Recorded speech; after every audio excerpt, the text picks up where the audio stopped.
stand and recite the Pledge of Allegiance to the flag.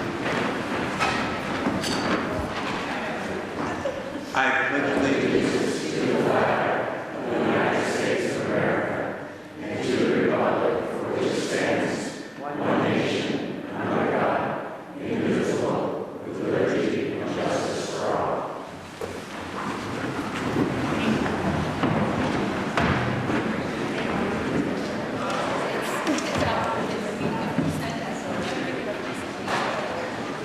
Town meetings are to liberty, but primary schools are to science. I wrote down a little quote, I don't know when, and I forget whom it's from, but I wanted to just read the few sentences that it is because I think it touches upon this evening's and tomorrow's exercise. So town meetings let me start again. Town meetings are to liberty, but primary schools are to science. They bring it within the people's reach. They teach people how to use and how to enjoy it. A nation may establish a free government, but without municipal institutions, it cannot have the spirit of liberty. Well, good evening, everyone. And it's, about 3 minutes after 7, so we'll call the 2015 annual meeting of the town of Bristol and the Bristol School District to order. I'm Fred Baser, and I will be your moderator for this evening, and it's my honor and privilege to serve the town and the school district in this regard. The town meeting is governed by state law and by Robert's Rules of Order, unless we adopt some other procedure. Robert says that people have 2 opportunities to speak into the microphone on each pending question. First, when you will be recognized by me, the moderator, and then you can get up and speak a second time, but only after those people that haven't spoken have that opportunity to speak on their own. You can speak a third time if people are willing to suspend the rules and allow someone to do that. You'll have a maximum of 10 minutes to speak before you have to yield the floor. I hope no one needs that amount of time. We'll see. Unless we amend our rules or otherwise allow, Robert Rule states that non-voters may only speak if you permit them to. And I don't believe, with maybe the exception of the school principal, and we'll find out, I don't believe there will be any non-resident that will need to speak directly to matters. Are any of you in the assembly not registered to vote? And if you are, could you raise your hand? Okay, fair enough. Good. Thank you.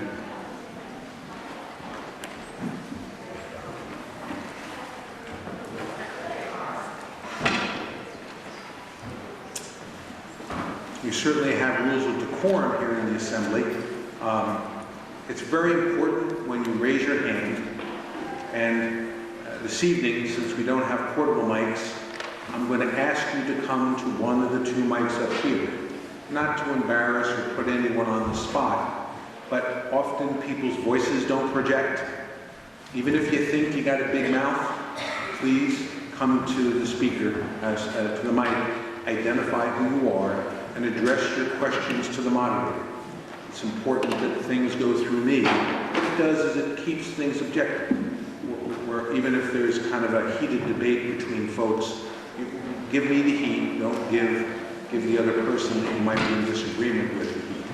So if you direct all your comments to me, that would be appreciated, and it makes sure things go well. Okay. And maybe a few other rules, I'll bring them up as necessary. I'd like to take a second to introduce the people that are here at the table. From my left, we've got Michelle Curley. Then I think it's Joel Bouvier, Sharon Companion, Peter Heffernan, Brian Fox, who is chair of the select board, Therese Kirby, and taking Jen Meyer's place, and Jen had a child very recently, so Pam Korea is very graciously filling in to be our clerk of the works here this evening. Okay, at this time I'd like to ask Ryan to say a few words. You may notice that the annual report is being dedicated to Peter Ryan, and I think Ryan would like to say something special.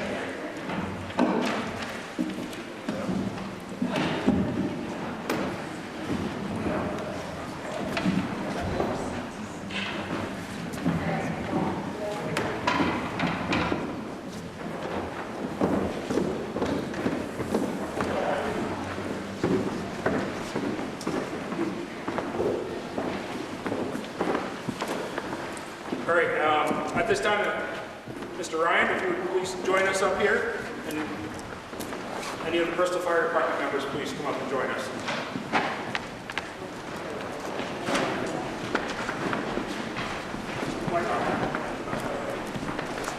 You guys from the fire department want to come on over here together around the...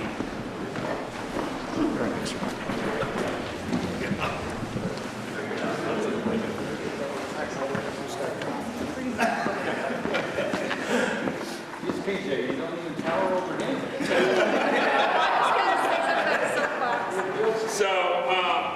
So if you've gotten the town report, if you notice at the very front of the page, every year that book we dedicate to a special person in town each year. We pick someone out that we feel should be recognized and for going above and beyond what they do for the town to help make it the great town that we have here. This year, the dedication to the town report was dedicated to Peter D. Ryan. I'm just going to read here in case you haven't read off the front of the book. I just want to read a little bit off here. Peter D. Ryan served the town of Bristol Fire Department for 28 years, from April 5th, 1972 to April 5th, 2000. He was a founding member of the Bristol Rescue Squad. Peter was appointed as a village trustee in 1972 and continued to serve as a member of the board until 1992. He has also held the office of village auditor from 1992 to 1994. Peter continues to serve as a member of the Board of Civil Authority as he has since March 1994. He held the office of town treasurer in 2008 through 2009 and continues to serve as the assistant town clerk and treasurer. The town of Bristol gives sincere thanks and gratitude for all of Peter's years of service and his commitment to the community. His co-workers and his friends appreciate his quick and wit and terrific sense of humor. So at this point in time, we'd like to dedicate this to Pete and thank him for everything that he's done for this town and this long time.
Out back, and anyone can certainly help yourself during the course of the evening. And I just wanted to recognize these businesses that were generous enough to donate the refreshments for this evening.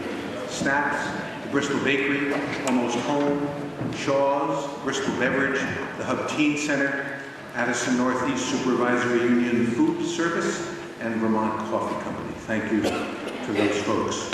And without any objection, what we might do is what we've done historically is allow your two representatives in Montpelier just to say a few words and highlights about what's gone on so far. Anyone object to that? Great. And Dave, why don't you go to the mic there and or come up here, whichever you're more comfortable with, and you can lead it off. So, maybe this might... You have to turn the mic on, please. Good evening. Oops, does that work? No. Does it work now? I'm not used to no technology. Is that on? Okay, great. So, it's great to see so many people out for town meeting.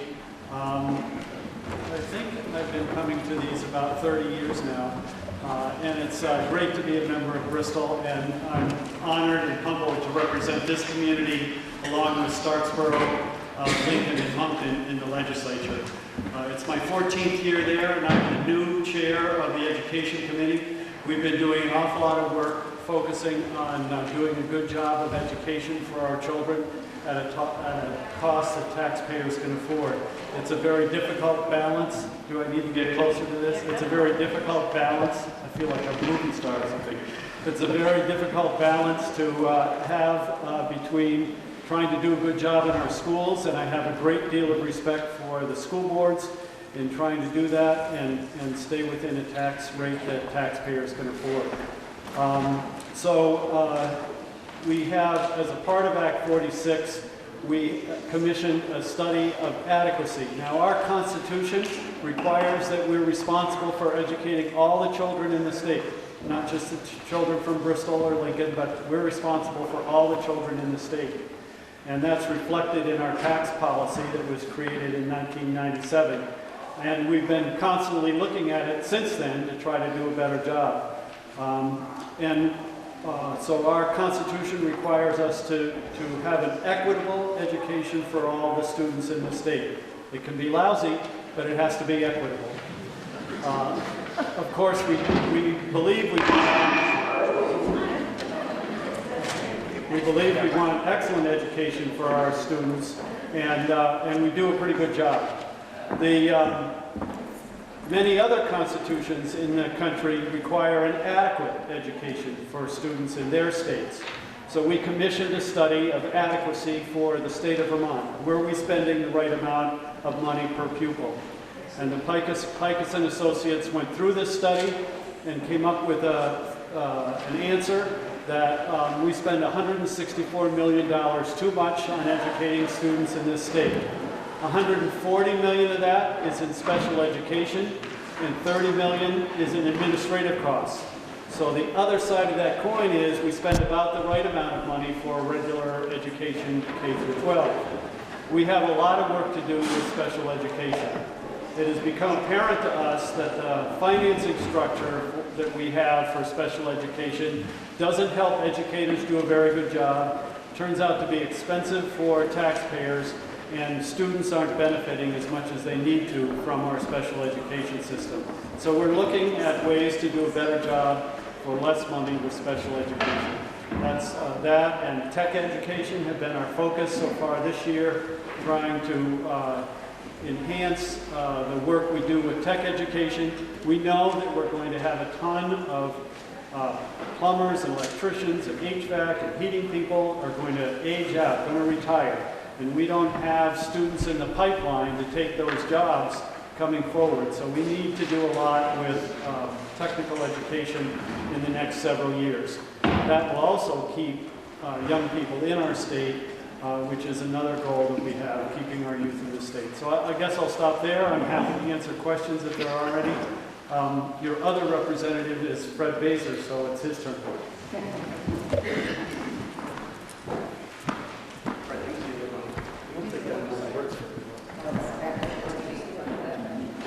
How does this work? Pretty good? No. Yeah, Fred, take this one. Fred, keep this man business. It's on all the time. It's on all the time. I want to touch on 4 bills. I think of note two which have passed both the Senate and the House, and the Senate and the governor, I'm sure, will sign. One is an amendment to Act 46, which was last year's major education bill. And the only real amendment to it had to do with the funding formulas. There was quite a bit written about that, where there were spending limits and penalties if you exceeded them, and etc. And that bill was revised so that the spending limits are only in effect for 1 year, the penalties were reduced, and town spending under the median per pupil costs in Vermont would be held harmless. And I think the long and short of it is, I think all the schools in this district did pretty well, and so I don't think there's any adverse consequences to you, the taxpayers of Bristol, on that. A second bill, which if you're working or you're an employer will have an impact on you, is that a mandatory paid sick day bill was passed, which will require employers of any size to install some kind of days off for people that work for you so that they can be paid if they're sick or if perhaps they're caring for a close family member and the like.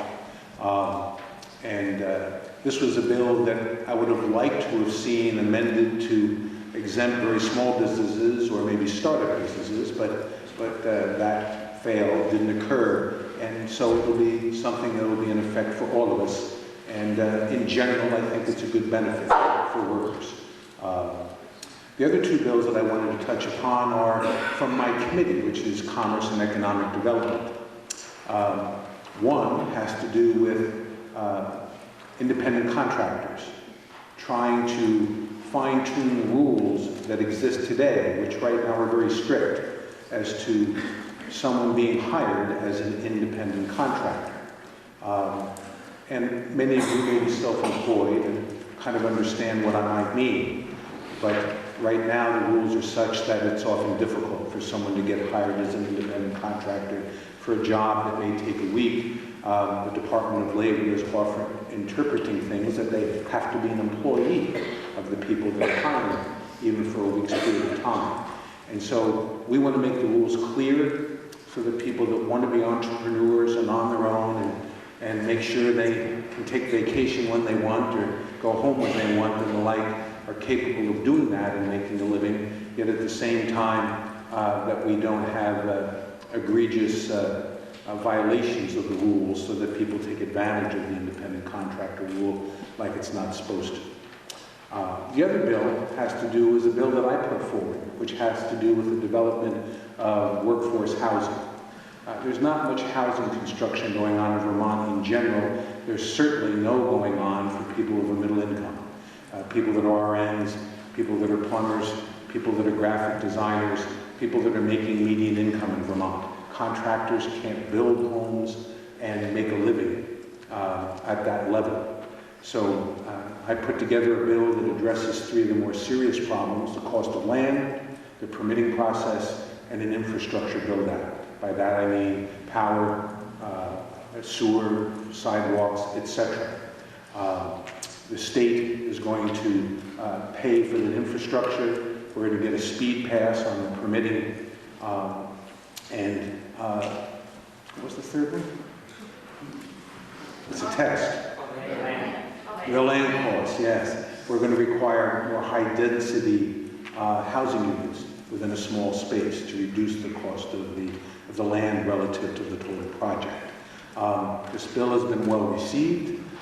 There's a desire to pass it out of the House and hopefully the Senate this year. We'll see. But we need to do something to retain our young people who often find it difficult to buy a first home when they're in their 30s and the like because of the availability of it. In some parts of the state it's more critical than others. I know in Chittenden County it's very critical. And so for economic development reasons and human reasons, and hopefully we get some more construction jobs, we're trying to move the needle in that area. So thank you. And yes, if anyone has a question of Dave or myself, maybe we'll take one or two and then we'll move on. Chuck.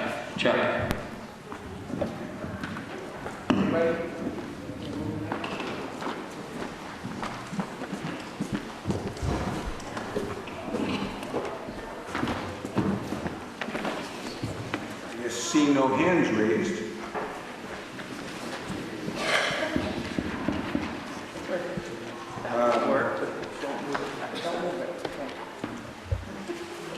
the warning begins on page 1. I'm going to recess the meeting after Article 7 and go to the school district's meeting at that time, as we traditionally do, to kind of have an interruption. But we'll take up Articles 1 to 7 at this time. The legal voters of the town of Bristol are hereby warned and notified to meet at Holly Hall in said Bristol on Monday, February 29th, 2016 at 7 p.m. Said meeting to be recessed at the close of all business is to be transacted from the floor to the following day, Tuesday, March 1st, 2016, for voting by Australian ballot between the hours of 7 a.m., at which time the polls will open, to 7 p.m., 12 hours to vote. And the polls will close at 7 p.m. It's for the election of officers and voting on articles so noted. Article number 1, to act upon the reports of the town officers. Do I have a motion to approve Article 1, put Article 1 on the floor? I'll move that. Thank you. Second? Okay, so we moved to act upon the reports of the town officers. The intent of this article is to allow you the opportunity to ask questions on many of the reports that are contained within the annual report, including some subjects where there will be no articles on, where there will be no means for discussion during the rest of the meeting. And I know Ryan, I think, has one thing before we want to get going. Yeah, if you picked up your town report, page 23 in the book is actually, the formula used was wrong on that page. So there's an insert page. They were trying to hand them out to you guys over the last few days, but if you did not get a insert page, just a single page on the back, as you're coming in on the table, there'll be a corrected page for page 23, but that should be the only thing that's corrected in this year's report. Okay. So page 23 in the town report is null and void, and the insert takes its place. Any questions on Article 1 and the town officers' reports?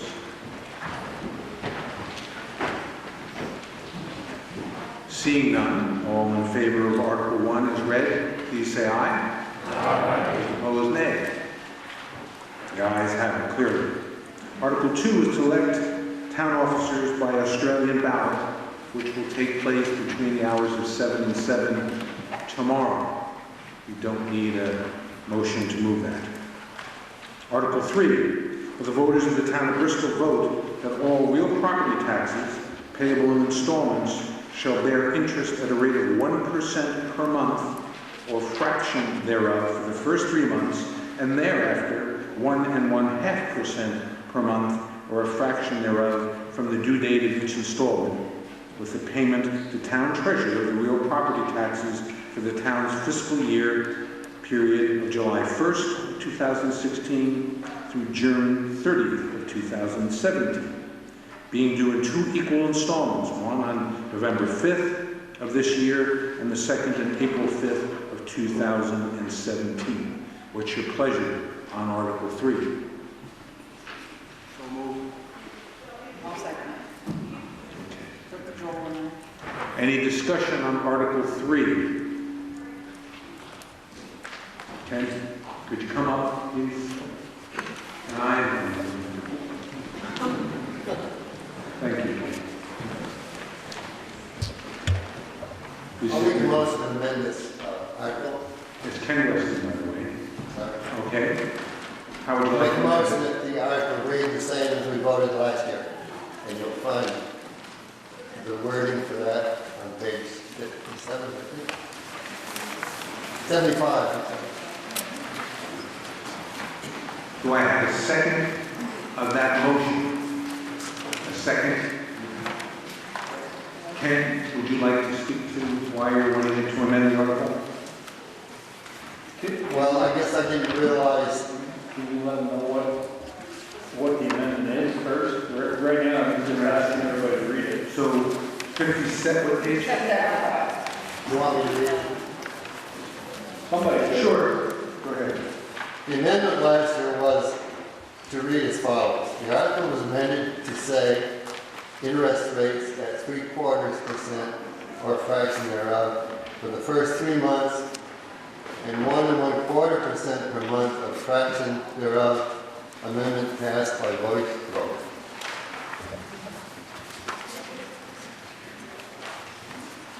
Okay. So we're amending the article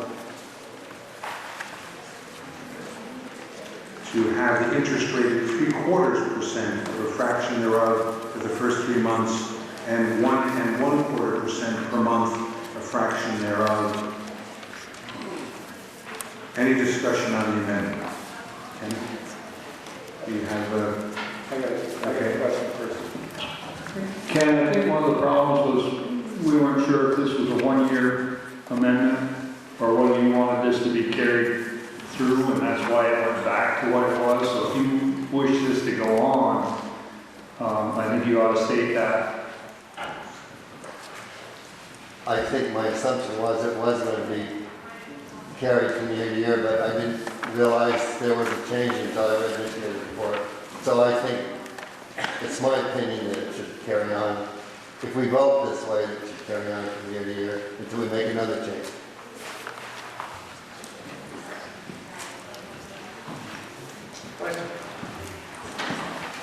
Yes.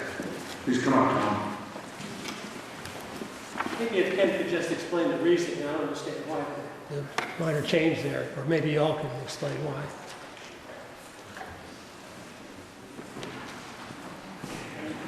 Ken, do you have a... My reasoning last year was that the rates that were set under the original article were set years ago when general interest rates were much higher, and that the change should be downward in order to correspond to the lower interest rates that are prevalent in the community today.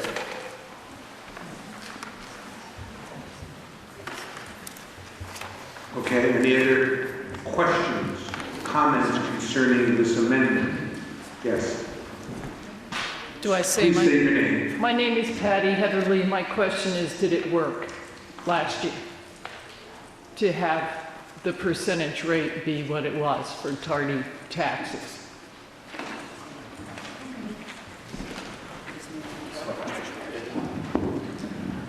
All it means is that we collect less interest on our back taxes, on delinquent taxes.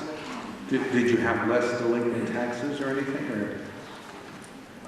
No, I don't believe it was. I think that Ken's reasoning is that interest rates have dropped, and therefore we shouldn't be charging. I don't want to put words in his mouth, but we shouldn't be charging excess interest. Is that? Yeah, he's nodding his head, so I'm guessing that's what he's getting at. That why should our interest rate be higher than everybody else's?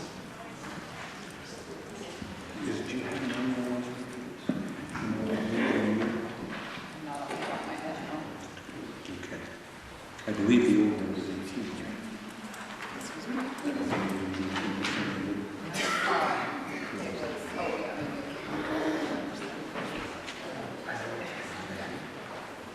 Any other questions on the amendment to Article 3?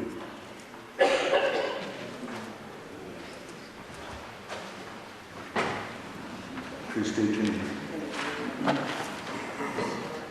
Is the setting of these rates partially governed by state law?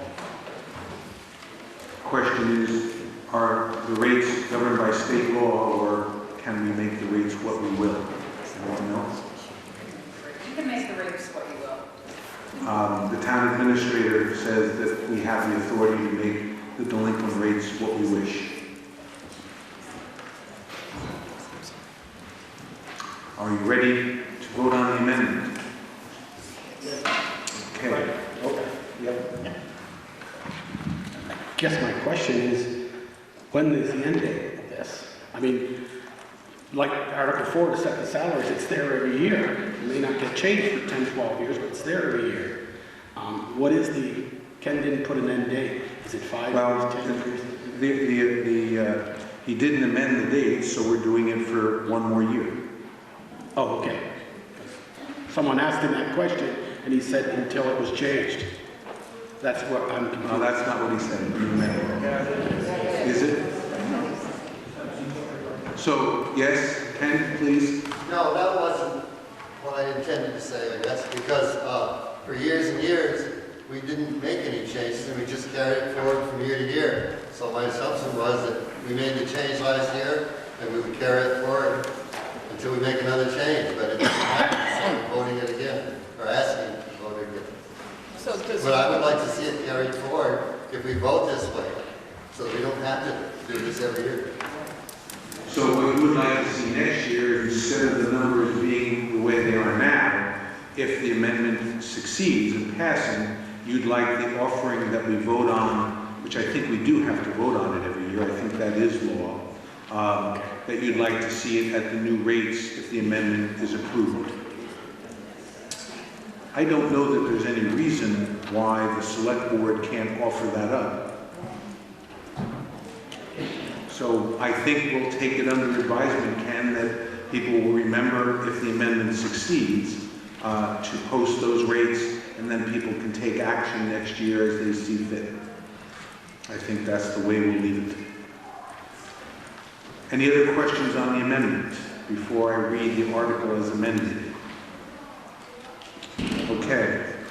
So what we're going to vote on, we'll say, will the voters of the town of Bristol vote that all real property taxes payable in installments shall bear at a rate of 0.75% per month, or a fraction thereof for the first 3 months, and thereafter 1 1/4% per month, or a fraction thereof from the due date of each installment, with the payment to the town treasurer and real property taxes for the town's fiscal period of July 1st, 2016 through June 30th of 2017, being due in 2 equal installments, November 5th, 2016 and April 5th of 2017.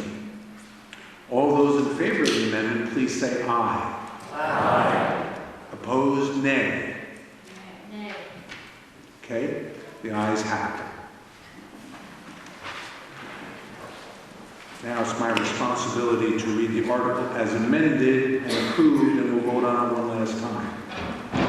Will the voters of the town of Bristol vote that all real property taxes payable in the installment shall bear interest at a rate of 3/4% per month, or a fraction thereof for the first 3 months, and thereafter 1 1/4% per month, or a fraction thereof from the due date on each installment, with the payment to the town treasurer of the real property tax for the town's fiscal year beginning period of July 1st, 2016 through June 30th, 2017, being due in 2 equal installments on November 5th of this year and April 5th of 2017. Those in favor of Article 3, please say aye.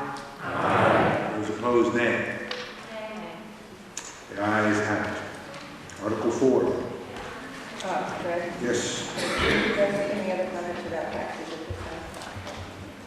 No. We're done. To set salaries that should be paid to the members of the select board. Do I have a motion to move that forward? Make the motion. And a second? I'll second that. What's your pleasure on Article 4? We have questions on Article 4.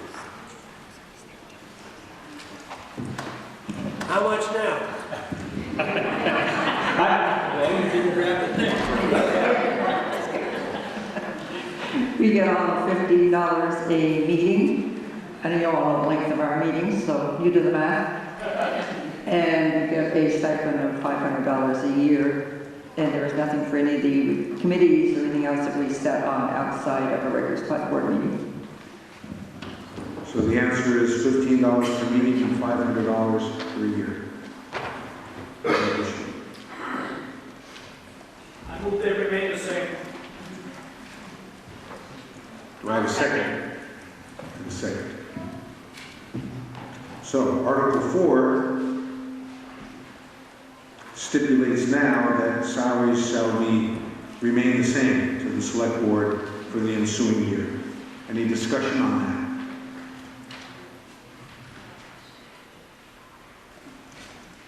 Seeing none, all those in favor of setting the salaries for the select board at $15 per meeting and $500 stipend, which is the same as it was last year, please say aye. Aye. Those opposed, nay. Article 4 is passed. Article 5.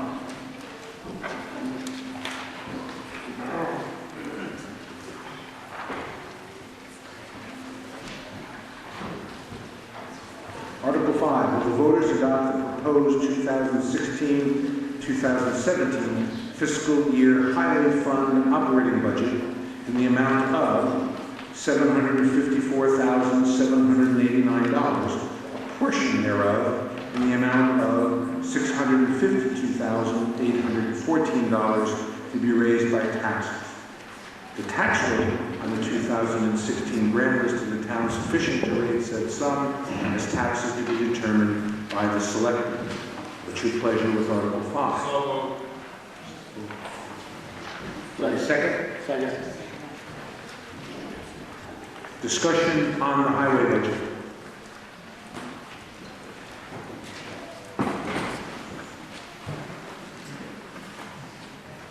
Seeing no questions? Yes, sir. I think they're doing a great job. Headlines.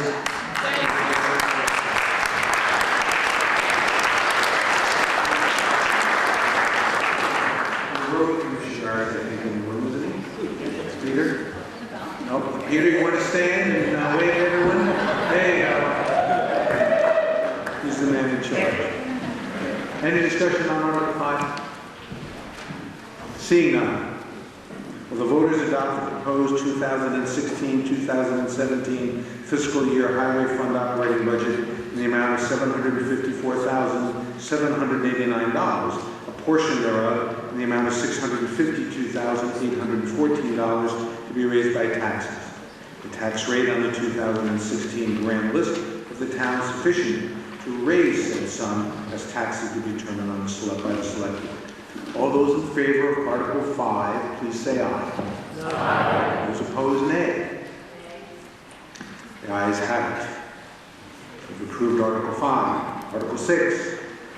Will the voters adopt the proposed 2016-2017 fiscal year general fund operating budget in the amount of $938,607, a portion thereof in the amount of $758,266 to be raised by taxes, and to designate that $10,000 be taken from the June 30th, 2015 undesignated fund balance to offset taxes for the 2016-17 fiscal year. The tax rate on the 2016 grand list of the town is sufficient to raise said sum as taxes to be determined by the select board. What's your pleasure on Article 6 on the general fund? So moved. So moved. Second? Questions on Article 6? Dave? So I have a question on page 15. I think it's the fourth line down, streetlights. I'd expected a lower figure there because of moving to LED streetlights throughout the town.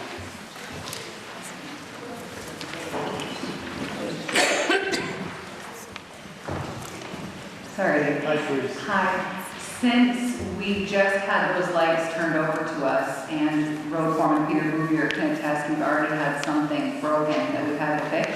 We didn't dare to under budget yet this year until we've had them in place for a year, so that we can really see what our expenses are going to be. Okay, thanks. You're welcome.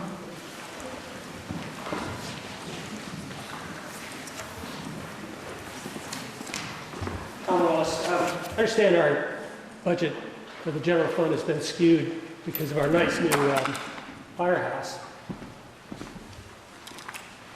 Just curious whether you could hazard a figure on what it would be if we took that factor out. What would be the increase percentage-wise? Did everyone hear the question? No. We try it again. We've got a much higher percentage on our general fund this year. We've got a new bond for the firehouse, which is long overdue.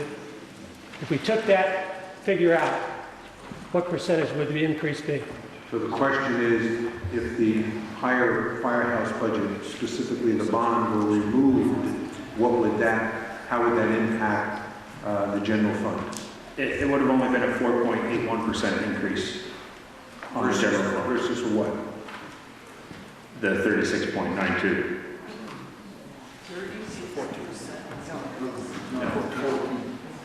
No, I'm sorry. Just in the general fund, it's the 36. Yes. Yes. Hang on a minute. The 36.92 is just in the general fund. The overall budget was 14.44%. You can see page 23, I think it gives you the... On page 23 is referenced. That new page. The new page 23. Up in the upper right-hand corner. Therese Kirby says to go to the upper right-hand corner.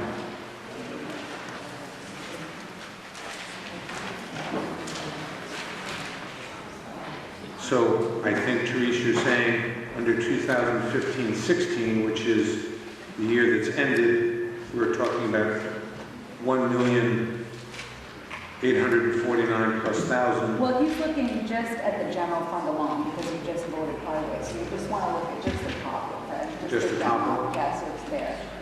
758. Okay. Does everyone see that on the first line? What the general fund has been and what it's proposed to be and the percentage? And what Brian said, that would be more like a 4+% rate increase if it weren't for the firehouses, new construction, and the things that go along with that. Is that fair? The bond. The bond payment in particular. Bond payment, yes. Does that answer your question, Tom? It did. Thank you. You're welcome. But also, that part of that bond, the other bond payment, Another bond payment that for the highway department was, we start paying for the new South Street Bridge now. If you'll page 18, you'll see it's 18,250 there. And it was, we only budgeted 2,000 last year. But it's all part of the increased tax increase.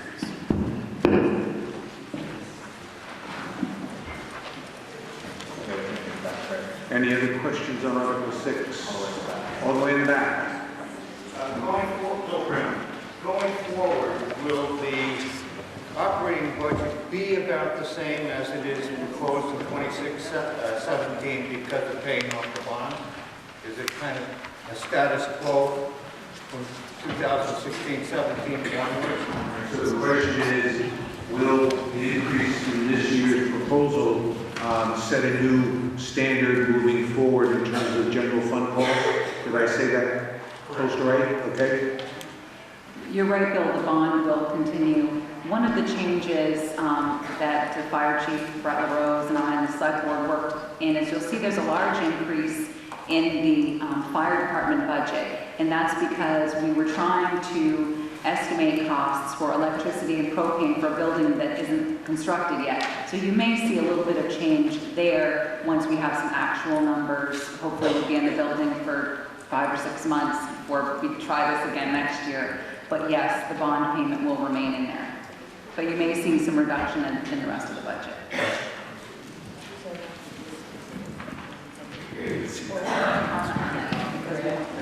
Any other questions on Article 6? Yes, sir. Stay there, please. And state your name. Yeah, Dave Rosen. In terms of my memory, how many years is the bond? 30 years, I was told. Okay, thank you. Do the payments stay the same for the 30 years? Or do the payments remain the same for the 30 years? They're going to change a little bit. They might see less after 5 years. There'll be a little bit of change in the way they finance. So we might see a reduction after. Okay.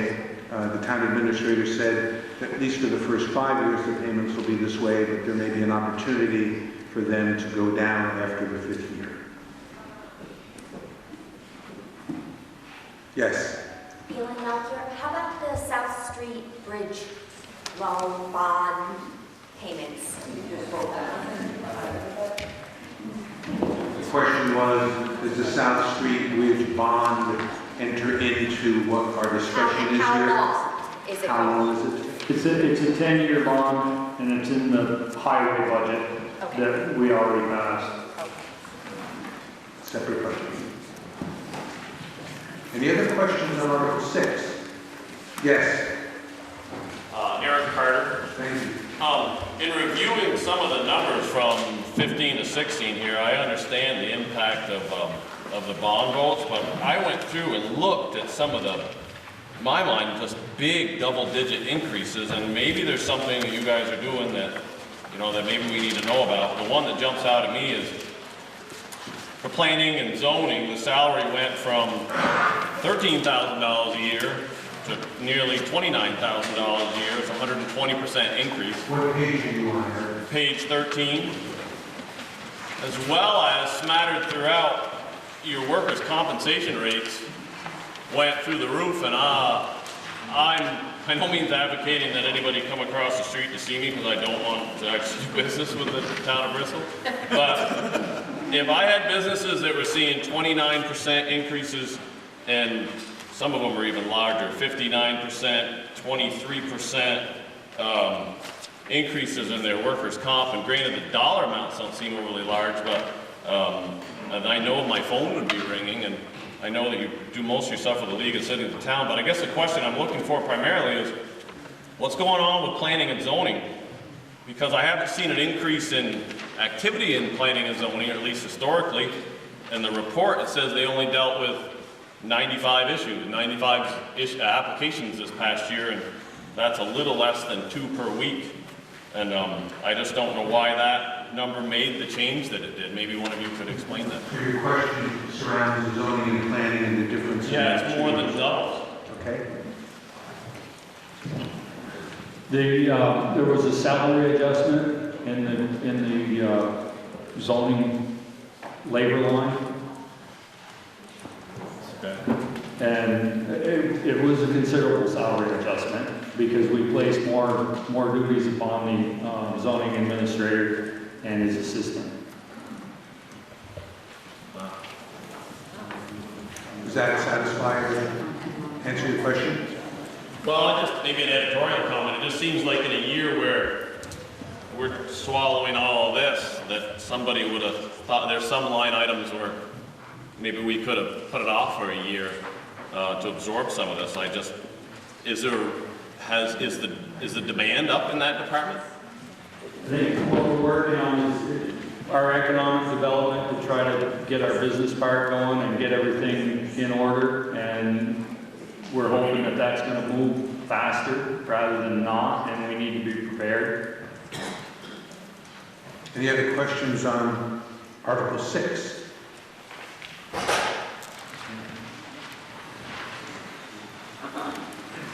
Seeing none, will the voters adopt the proposed 2016-2017 fiscal year general fund operating budget in the amount of $938,607, a portion thereof in the amount of $758,266 to be raised by taxes, and to designate that $10,000 be taken from the June 30th, 2015 undesignated fund balance to offset taxes for the 2016-17 fiscal year.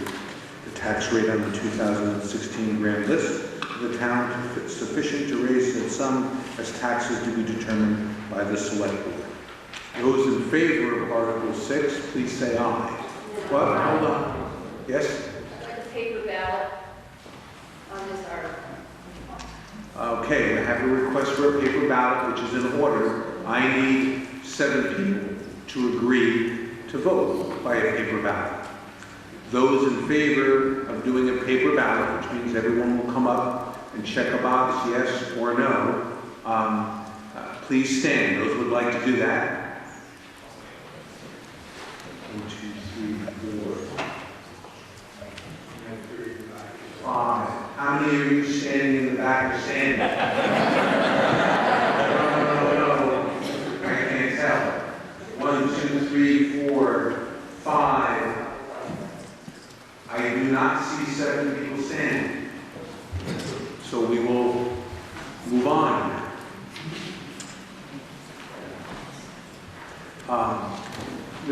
A young lady that made the motion, could we have your name? Sandra Carter. Okay, thank you. Okay, I'm not going to read, whoops, okay. Yes, sir. I don't say much. I'm Chuck Richardson. I live on Elm Street. I'm not from here. I've only lived 25 years, I guess. But I think if we've got somebody, we need to reconsider this. Reconsider what? I think if somebody wants a paper ballot, we need to have a paper ballot. Well, we could if 7 people would have stood to agree with her, and 7 people didn't stand to agree with her. That's Robert's rules. You need a certain mass in order to move that ahead. I guess what I'm saying is that if I was uncomfortable about having my opinion known, I'd want a paper ballot. Yes? And I understand that, so count me as one of the 7. I think we're still one short. And the vote was already concluded. But I appreciate your comments. I appreciate your comments. We could. Okay. So, would you like me to read Article 6 again, or do we all understand what we're voting on here? Okay. All those in favor of the general fund as proposed, please say aye. Aye. Those nay, nay. Those opposed, nay. Nay. The ayes have it. I think the ayes appear to have it, and you've approved Article 6. Just as I guess a comment on my part, I think we're all neighbors and friends here, and I think we also understand that people can have differences of opinion, and I don't think because someone who's sitting next to you kind of like votes yes or no on something and you vote the opposite, I would hope that people wouldn't feel too bashful and self-conscious about that. But I do understand that sometimes it's easier when it's done in secret. But I'd hope at town meeting we could all agree to disagree and then move on. Having said that, Article 7. Will the voters adopt the proposed 2016-2017 fiscal year Arts, Parks, and Recreation Department budget in the amount of $254,758, a portion thereof in the amount of $173,758 to be raised by taxes. The tax rate of the 2016 grand list of the town is sufficient to raise said sum as taxes to be determined by the select board. What's your pleasure on Article 7? So moved. Discussion on Article 7 with the Arts, Parks, and Recreation Department budget. Yes? Chris Burley.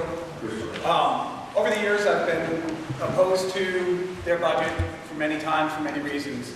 I would like to commend Darrell and her committee this year for keeping their budget in check. It's one of the tightest budgets we have, and still being able to provide us great services. Thank you.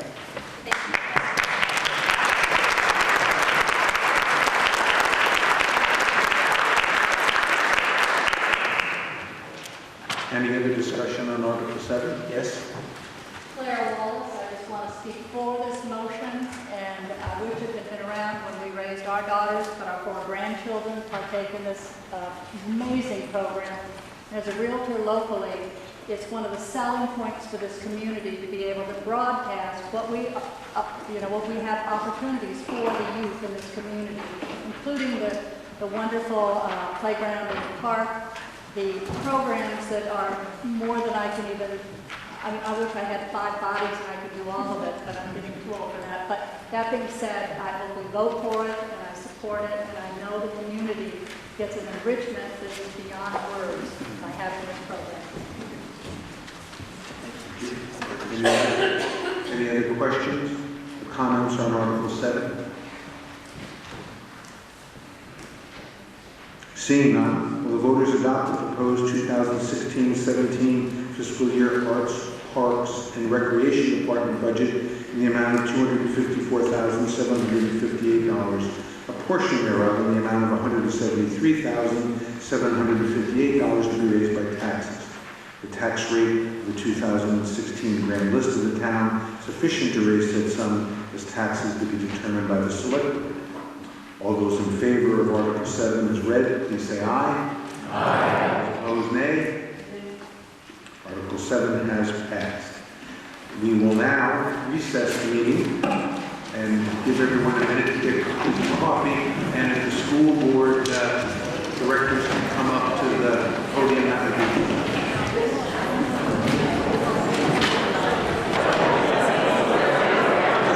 get to our seats, please.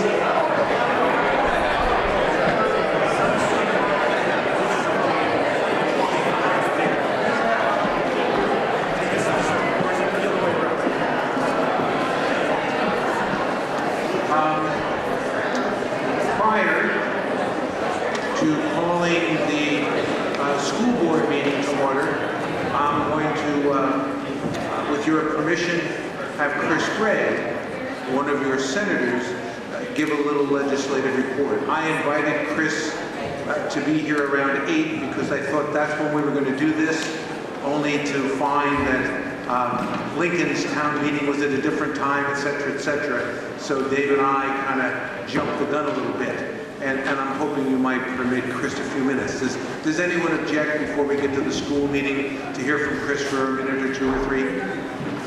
Thank you. Chris, it's Chris Gray. Senator. I don't know, can you hear me? Yeah, I'll stay close to working. Speak loudly. Speak loudly. All right. So thank you very much for the opportunity to talk to you. It's a pleasure to be back in Bristol on town meeting night. It's a very happy group. I'd say not every town meeting I've been at so far has been quite so jovial. So just a brief report. I served 4 years in the House. I'm in my 4th year now in the Senate. I chair the Senate Natural Resources and Energy Committee. Ever since arriving in the legislature, my real interest has turned out to be long-term sustainable economic development in the best interest of our county and state. So that started with things like Farm to Plate program, which is about building out the farm and food and forestry, farm and food industries. We've seen 5,000 jobs added over the last 5 years. It fits in with the growing local foods movement. We've layered on top of that the working lands and forestry work, because Vermont is still 78% forested. It's a very large, sort of patient, quiet resource out there, but it's still a big part of our economy and our culture. And in the last 2 years, I've really been very involved in energy policy and development. And that has been the part of this transformation that we are building for decades to come as we move away from an economy that runs on burning fossil fuels to one that runs on energy that's generating renewables. And that the existing system is a multi-billion-dollar system that's going to be revised over time. So it's a big project, and we need to do it thoughtfully, carefully, and steadily. So what we are really working on is that thoughtful, careful, steady plan. We've passed some pieces of it in the last year and the year before, but they actually become effective January 1st of 2017. So I think there is good work that's coming online next year, but there's also, I think everyone's aware, controversy over how do we develop things like solar, and where are we going to place it, and how do we do it in a way that engages towns in wanting to be part of that transformation of our energy system, rather than having people feel like it was imposed upon them. And so the bill we're working on this year, for the first time, says that the state, rather than just pushing out energy information and goals, needs to respond to local and regional plans on how we're going to use land, so that it becomes, instead of a one-way communication, it becomes an exchange. Towns will help site and plan things. The state will help shape the overall plan for how we change this giant, complex machine known as the grid. So I'm very hopeful. We had a stakeholder group that worked right through the summer and fall. They brought forward a strategic point of view. They brought forward a consensus recommendation. We're building all those things, turning those recommendations into statutory language. And the committee is going back next week. And I hope we will be voting that bill out. I'm not going to say I'll be hoping. We will be voting that bill out. And then it will go to the House where it will get more work. So I just want to thank you for the opportunity to serve and represent you in the Senate. It's a great honor and privilege. It's work I love. And I'm feeling very blessed to be there at a time where there's some really interesting work going on that I think will be in the true long-term best interest of our state. So thank you. If anyone has a question, maybe we can entertain one or two questions if you have one, Chris, before we move on. Anybody? Looks like you did a great job, Chris. Okay. Thank you.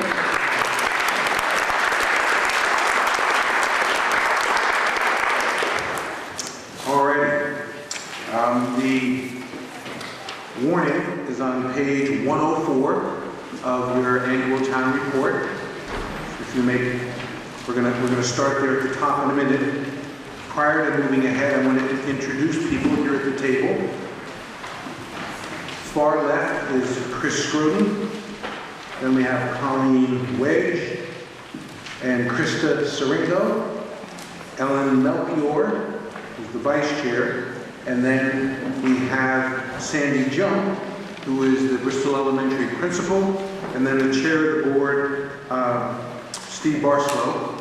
And I want to ask your permission, if you will, to allow Sandy and our superintendent of schools, who's with us, Armando Villaseca. Armando's sitting right behind me. Should there be questions that's appropriate for them to speak to, since they're not residents? Does anyone have any objections if they answer those questions for you? Okay, seeing no objections, I guess we're all set to go. Thank you for not objecting.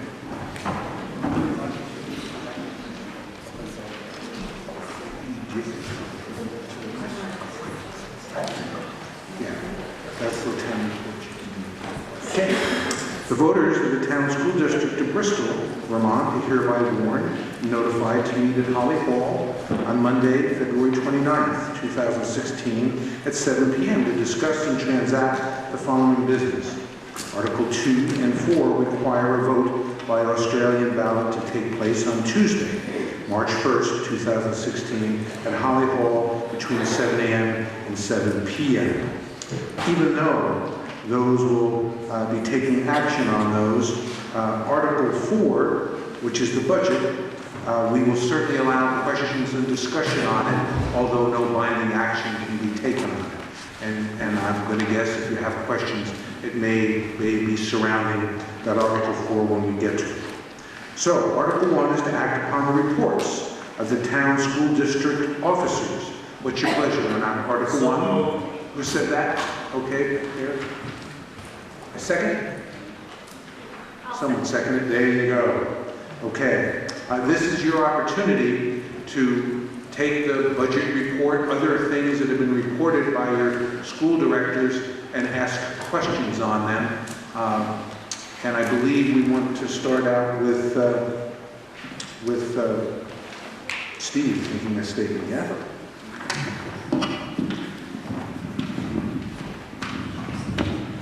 So this year we're going to highlight a few areas that we'd like to speak about with regard to Bristol Elementary. Starting off with where the school stands academically. We continue to be on a continuous school improvement plan through this year, into next year, and looks like into the foreseeable future. Part of that plan is accomplished or utilizes what we call MTSS, or multi-tiered system of supports, by which data is collected throughout the school year and utilized to ensure that the education, classroom education, is done effectively and efficiently. The 3 tiers we presently have, Tier 1 utilizes or ensures that 80 to 90% of the student population is receiving core curriculum in a classroom setting. Tier 2 is a more targeted instructional setting for 10 to 15% of the student population. And then Tier 3 is again a little more intensive integrated training for 0 to 5% of the population, student population. At this time, Bristol's is meeting all those goals of the 80 to 90, 10 to 15, and 0 to 5%.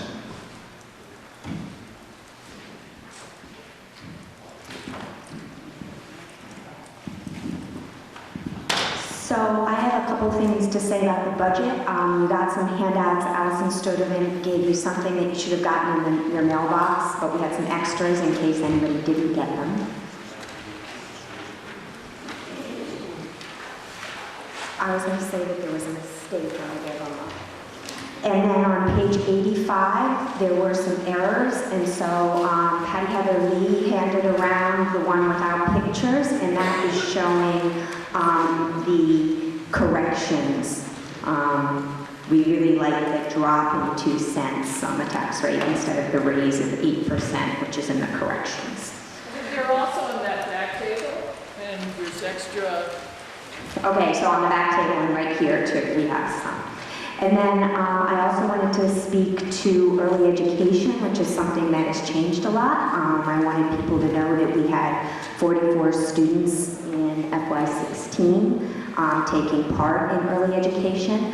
This is something we'll feel strongly about, but it's now Vermont law that we support that. That was something that changed this year in terms of our budget.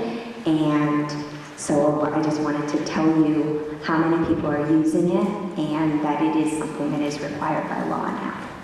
What ages are the kids for early education? You tell folks. 3 to 5. And so this supports students it supports 3 to 5-year-olds in taking part in a program that is licensed with the state of Vermont. So it isn't just any 3 to 5-year-old program, but something like Bristol Family Center or Mary Hogan or something that is part of the STAR program. And Chris was going to talk to facilities.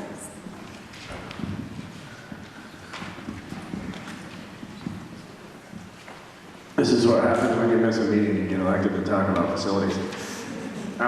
So the facilities are in great shape. I think as a community we take pride in our schools and we take pride in all of our buildings and our structures, as I'm sure you can all attest to by all the things that are happening in our community.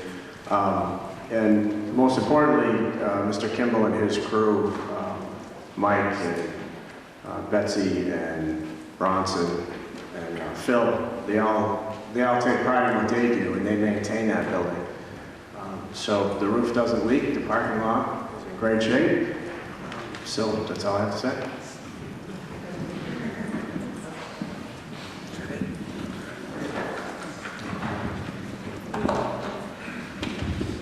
Real quick on negotiations, I think the community is still well aware that both the teachers' contracts and the ESP group, both at this point are at impasse, and we are presently waiting for mediation. But presently we don't have a date for it. With these types of things going on, mediators are not an easy commodity to come by. With the other contracts around New England that are being negotiated as well, they're in high demand, and we are waiting on a date for that.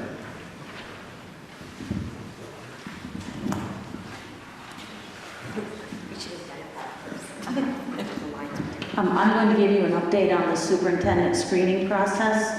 I spoke with one of the members this weekend. They have narrowed the field to 3 candidates, and they're conducting committee interviews this Friday, March 4th. Reference checks are also currently being completed. After the interviews that are being held on Friday, the screening committee is going to send forth 0 to 3 candidates, In other words, if none of them meet the criteria, they won't send any forward. But currently, they're hoping to send 0 to 3 candidates forward. The remaining candidates that are moved forward will be at the schools, all the different schools on Monday, March 14th, to tour, talk with faculty, students, and there's also going to be an opportunity for the public to sit in on a community forum and answer questions, ask questions and answer questions. And I think the forum would be a great chance for the community to get involved, to meet the candidates, and also to ask questions. And I believe that information will be posted. And this committee, as I think all the committees in our district, are really transparent and open on what's happening. All the minutes and agenda, if you'd like to know more about the screening process, they're all on the ANESU.org website, and everything is there. I even looked at them before I came down this evening, and everything is there. You want more questions answered. So that's a good segue to the Supervisory Union Board. So one of the roles of the ANESU board is to hire the superintendent, as well as to develop the supervisory union budget. And so we wanted folks to know that this board sends 3 representatives to sit on the supervisory union board, and one of those representatives also is a member of the executive committee of the board. So that's where our community's voice has an impact on what's happening at the SU level. And since so many things have happened this past year, we had a lot to report on. One of them was the RBO. This is relationship by objectives. After there was sort of an impasse between labor and management, we had a federal mediators come, and we had a 30 to 40 hour workshop at Lake Maury, 8 in the morning until 11 at night, Friday, Saturday, and most of Sunday. 27 of us took part in this. That was central office admin, building admin, faculty, staff, and board members. We worked on active listening and collaborative problem solving. And out of that, we came up with 12 themes of things that our community and our district need to work on. And those have formed subcommittees. Bristol, I'm on the steering committee for all of the RBOs that oversee the 12 subcommittees. And so that's part of Bristol's role with that. We also have another committee with our Act 46 committee, which Dave Sharp already spoke to, but I thought you might want to know what is happening in our district with this. So as he said, the purpose of this is equity, quality, and fiscal responsibility. It seems like the state's model of this is something that could very easily fit our district, that we're going to combine and make one district out of the 6 districts that we currently have, i.e. the 5 towns and the high school. So we could have one K through 12 or pre-K through 12 district that would be one budget, one school board, and we would all vote, and it would be one tax rate. This is what we are considering. So this is something that we were not ready to move on immediately. There are a lot of different feelings about this. We meet about every 2 weeks on Wednesdays at Mount Abe. We welcome anybody who is interested in coming and hearing what we're talking about and giving us their opinion. Right now, what we're really looking for is different ways of doing it. So right now, everyone who's done it has done that kind of model thing. People aren't really doing anything different yet, but there is some real interest in finding ways for all 5 towns to be more involved as towns instead of going straight to the entire union. So we'll see what happens. Please come and see what it is if you're interested. Oh, and it's on television. So in addition to the look at alternative governance structures that makes up Act 46, there's also a allowable growth threshold. That was a cost containment measure that passed through the legislature, and it was aimed at lowering property taxes for 2017 and 2018.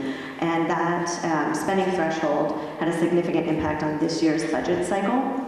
We worked really closely with administration to develop a budget that kept spending per pupil below so the Bristol School District's threshold, which was 1.7%. So we could not have a budget that increased beyond that amount. And we feel that we've developed a budget that adhered to that spending threshold at the same time ensuring that we can continue to offer high-quality educational programming for our students.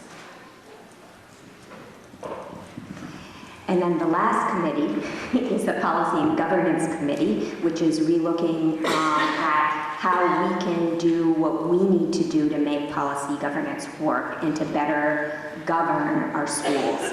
So it is clear that the boards need to take more of a role and more responsibility, that we have in some ways leaned too much on the central office for record keeping and keeping track of things.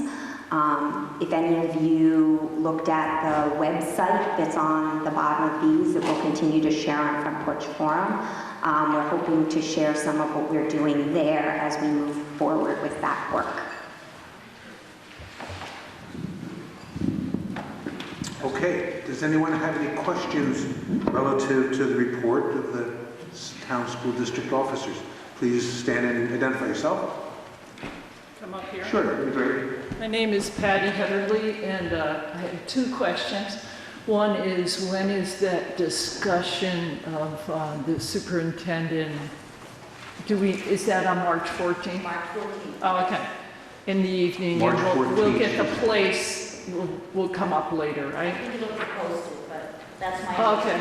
understanding. In Act 46, is the Hannaford Career Center connected at all to these 5 towns? Because I know it is now, but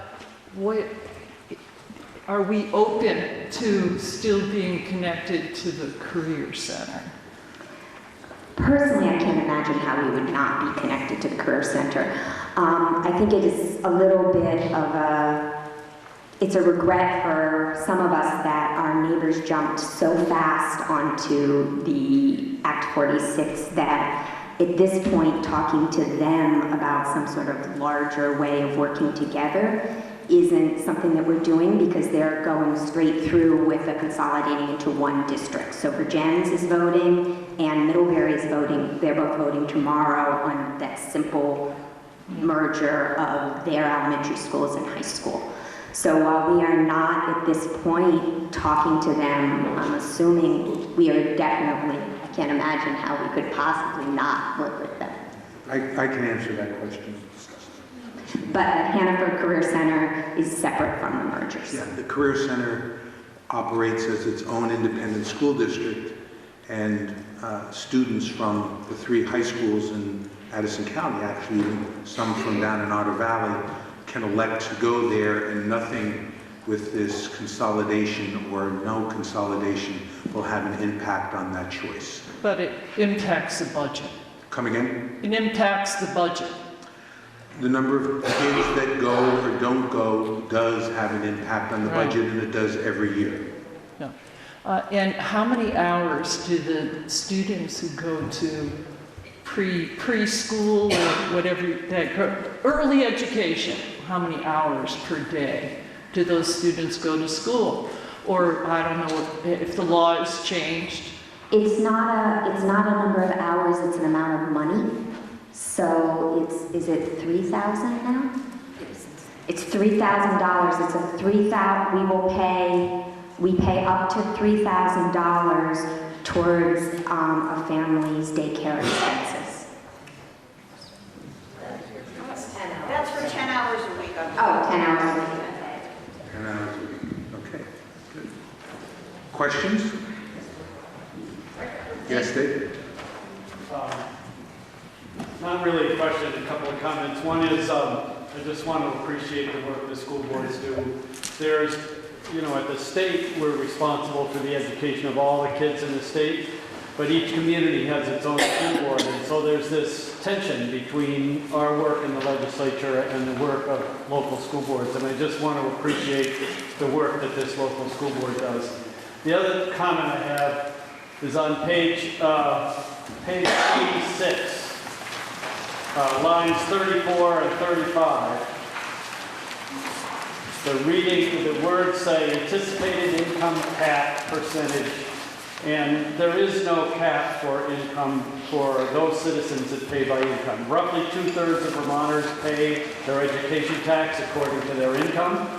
It is not capped. It is variable depending on local spending, just as the penny rate is variable on local spending. So you spend 10% over the base rate, your income is 10% over the base 2%. So the projection for this year, I believe, is 2.66%, and that is calculated based on the budget presented before you for your vote. Thank you. Any other questions? Yes, please stand and state your name. Vicki Greenhouse. I think it's been very challenging for the schools to meet all the needs of the students as the population of students has gone down, and I want to thank them for that. I'm curious about what the population is looking like for the next coming years. The question is, how is the school enrollment growing or not growing for the future? Going over the last few years, the student population at Bristol Elementary has been fairly stable. We've seen this over the past 5 years. This year, it was a little interesting. We had more students leave the school than come in by a very small margin. But we also had a few of the grades that were higher numbers than usual. So we ended up with pretty much the same numbers that we've had the last couple of years. Thank you. So we are now at 200 and 270. We vacillate between 272 to 75. It really depends on the time of year if people are moving or moving in. But when you look at our equalized pupils, that counts the preschool students at a fraction rate. Okay. Any other questions? The school board on Article 1. Seeing none, let's vote on Article 1 to act on the reports of the town school district. Those in favor of the town reports as posted and corrected, please say aye. Aye. Opposed, nay. We're good on Article 1. Article 2, to elect the town school district officers and moderator for the coming year by Australian ballot on Tuesday, March 1st, 2016.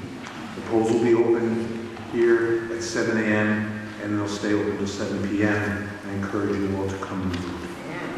Article 3, to act upon the salaries of the town school district officers for the ensuing year. What's your pleasure on Article 3?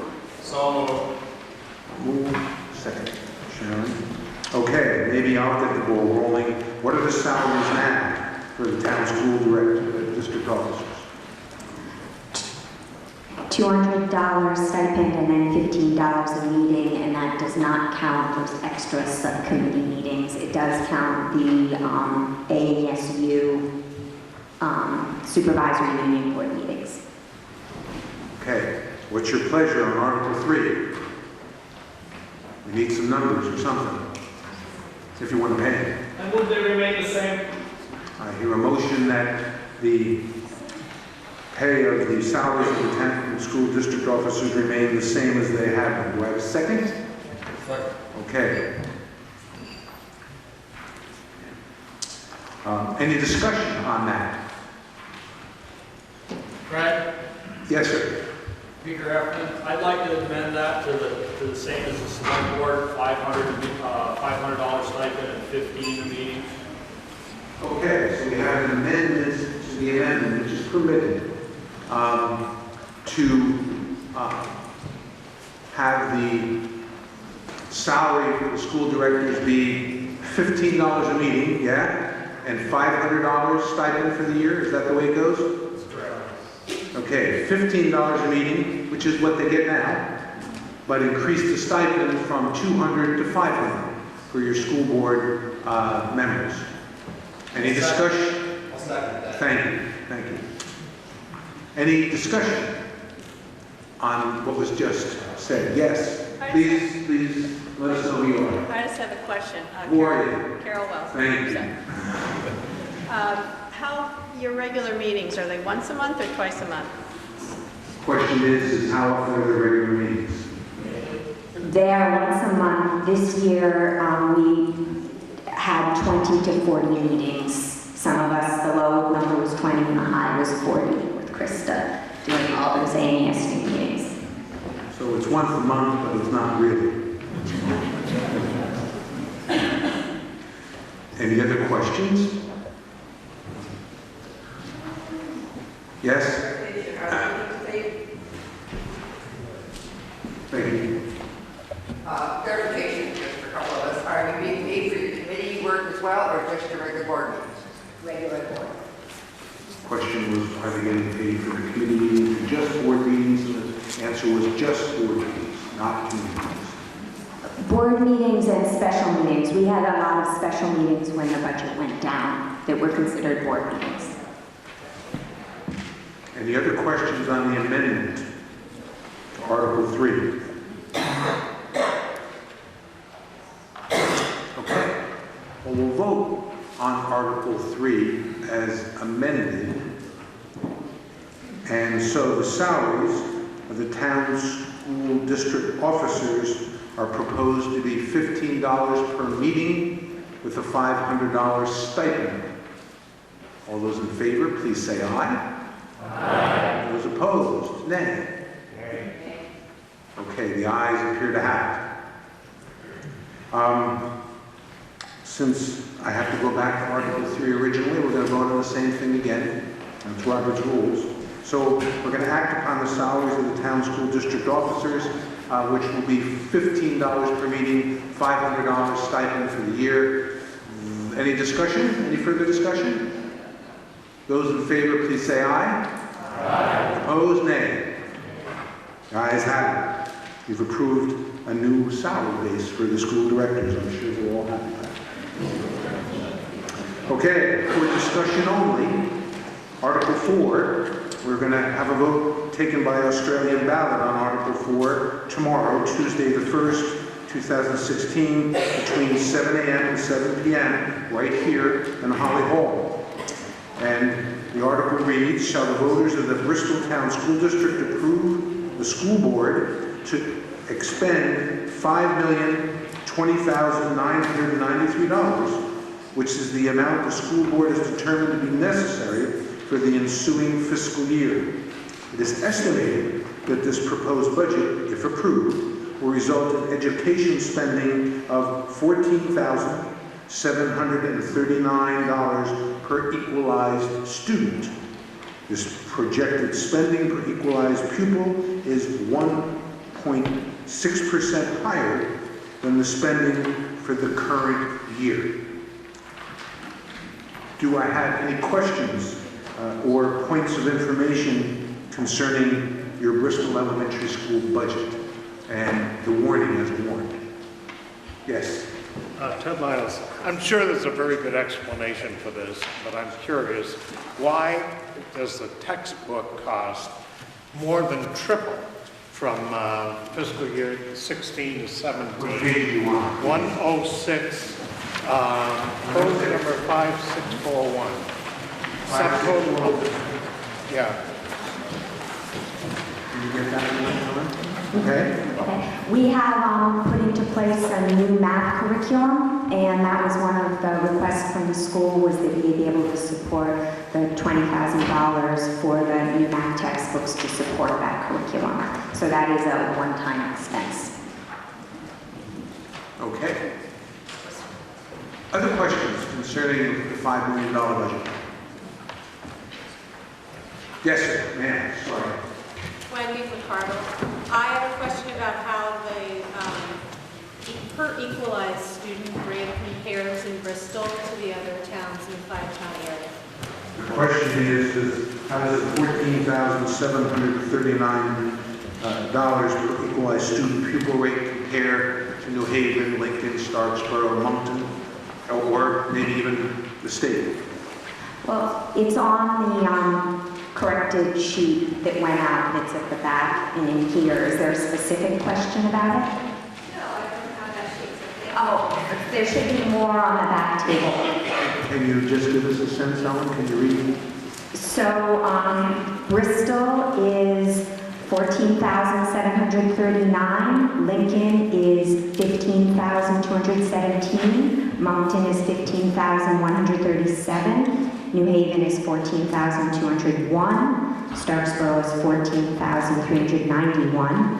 Mount Abraham is 15,319. And then Bristol again is 14,739. Would the body appreciate what exactly what this means, spending per equalized pupil, or are you all okay with that? Anyone interested in knowing? No, we'd like to know. Okay. Can one of you, or Armando? This is your superintendent of schools, Armando. Hi, my name is Armando Lewis. And that's a good question. When we talk about all these acronyms, it's always good to explain them. An equalized pupil is different than a regular pupil because of a special need that they may have. A high school student, for example, I believe is at a 1.12 instead of a 1. A student who may have a special need is at a 1.25. A student who is English language learners also has a different weighting. So the students, depending on what some of their needs and services might be, have a little bit different weighting to be early ed, yes. Yeah, I wasn't going to go through all of them, but students have specific weighting to address their particular needs. And again, if we're looking at English language learner students, they may need some additional support. That additional bit of the weighting that is provided in the formula would allow for additional funds to come to the district as a result of that. So really, it's difference between a student, the actual physical student, and what a student may actually be as an equalized pupil because of a specific need or challenge that they may have. So does this number average all those things out? Yes. So that's the average of all the special needs and the not special needs? Yes. And what we spend per pupil? Yes. And just for high school has a higher 1.12 because of a secondary school typically has more programs that may be more expensive. Sports, theater, drama, arts, all maybe programs that are required or available at the high school level, but not necessarily at the elementary level. So that's why they just add a little bit to that. But the equalized number takes all of our students, takes all of these into consideration, and then comes up with an equalized student. Any more questions on Article 4, the budget? Yes. Just a point of clarification. Do you mind? Speak loud. I hate to speak to you and I'm doing it all, but Claire Wallace, on your list of professionals, you have special education as a separate category, and but when you have the salaries, you have professional staff, assistants, and other support staff. What page do you want? This is on page 105. 105. And then if you go back to where the list of the names of the individuals and what their title is, they don't match. So if I'm looking at numbers of people, I don't know which category they fall in when it comes to the budgetary part of it. So I would like to know to define professional staff, assistants, and other support staff in relationship to the titles you give them when they're in their list of their personal names. Thank you.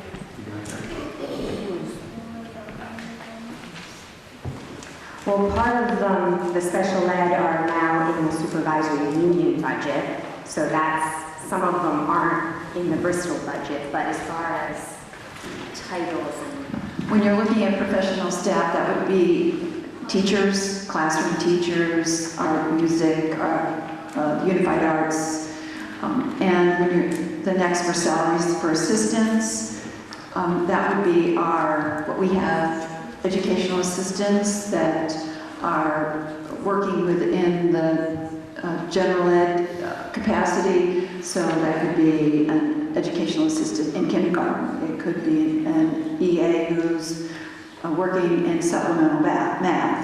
And the salaries for other support staff, that would be the secretarial administrative assistant staff.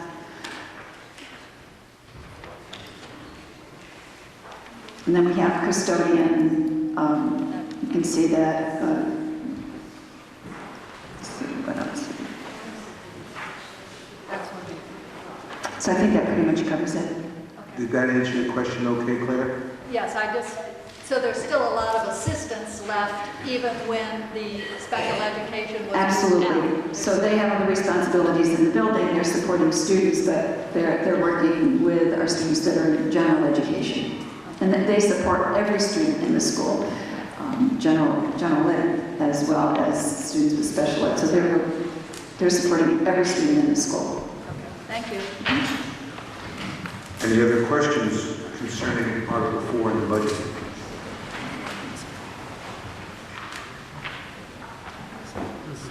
Okay, seeing none, I'm going to move directly to Article 5, since you'll be voting on 4 tomorrow. And that's to see if the voters of the Bristol Town School District will authorize the Bristol Town School District Board of Directors to borrow money by issuances of bonds or notes not in excess of anticipated revenue for the school year as provided in 16 BSA 562. Do I have them? So moved. So moved and a second.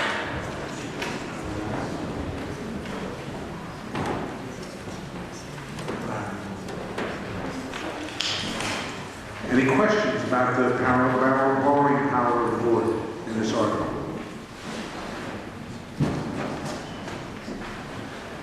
Seeing none, the voters of the Bristol Town School District will be authorized, let me start over, to see if the voters of the Bristol Town School District will authorize the Bristol Town School District Board of Directors to borrow money by issuance of bonds or notes not in excess of the anticipated revenue for the school year as provided in 16 BSA 562. Those in favor of Article 5 as read, please say aye. Aye. Those opposed, nay. Ayes have it. Article 6, this is to hear and report on any further business which might legally come before this meeting. This is an opportunity to ask just about any question you want, albeit non-binding type thing. Yes? Kelly Laliberty, I just wanted to thank the board for all their work, and especially wanted to thank Steve Barslow for his 9 years plus of school board work. It was wonderful to work with you, and thank you. And they should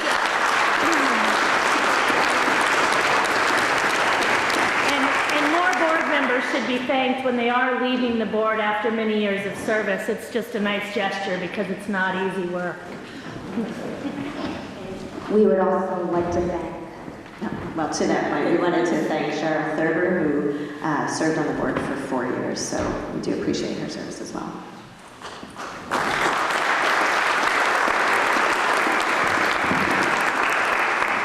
Any other reports or comments relative to your school district here in town? Seeing none, we'll adjourn until tomorrow for the Australian ballots, and if the select board could make their way up, we'll get back to the end of town meeting. Thank you very much.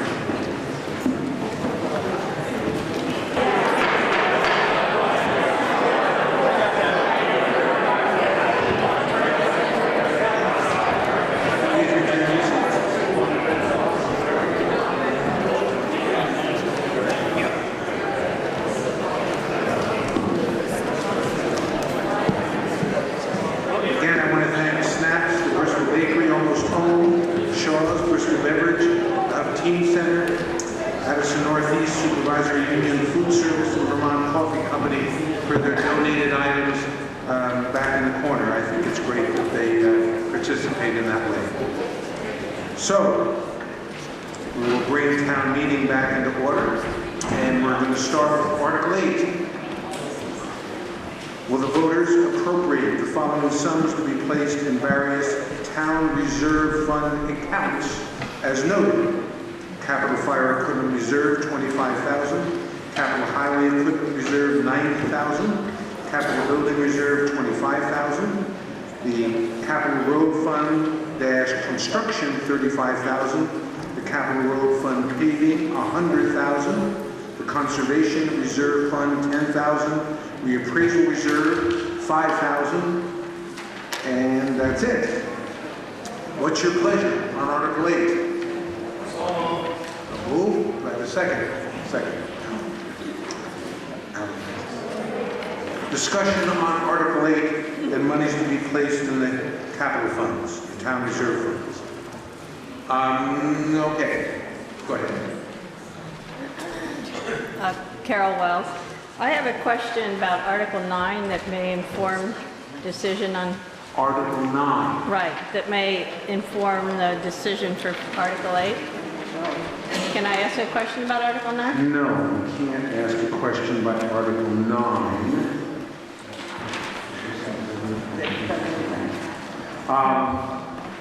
Why don't you pose the question relative to Article 8 in some diplomatic way so I can okay it? Well, what I was wondering was how much was expected to be raised for the Fire Equipment Capital Reserve Fund with that 2-cent levy. Yeah. Yeah. So that...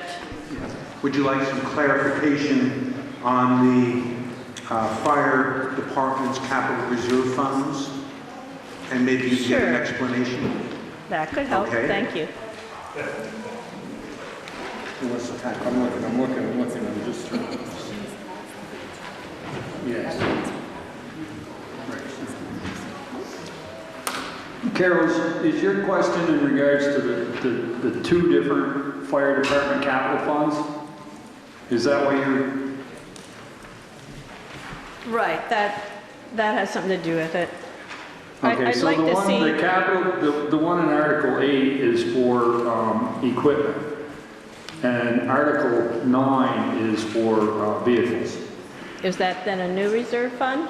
It started last year, yes. Okay, because that's not on this list. Okay. All right. I'd just like to see more money in the capital building reserve fund, because I know that that's a problem year to year. We have a lot of buildings that are over 100 years old, and there never seems to be enough money in that particular fund. So I was looking at ways to increase that without actually increasing the budget. So I thought that was sort of a duplication that perhaps... So Carol's point and question was the capital building reserve, which is the third one down, which is $25,000, that there was a concern on your part that we're not having enough money there given the age and the requirements to keep our buildings up, and you were just kind of curious about the fire department's requests, I guess, for lack of a better word. Right. Okay. I might make an amendment after more discussion. Okay. We did increase the building fund by $5,000 this year, though. But as I understand, it's already basically used up. I mean, you have a list of things that need to be done next fiscal year that would take that entire fund, this plus what's there. And that's not even things that are unexpected. Is that true?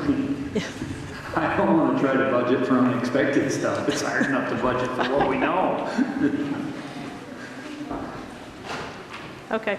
Okay. Any questions on the town reserve funds as were listed in Article 8? Yes. Steve Leopold. I don't know if this is the right spot, but I've got two areas.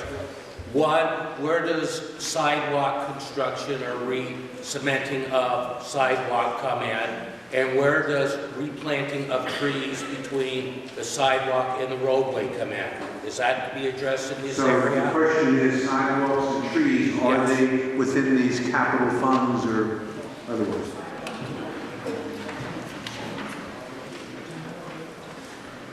The town administrator said trees are accounted for in the general fund budget that you voted for, and sidewalks are in the highway budget that you've already approved? Ken?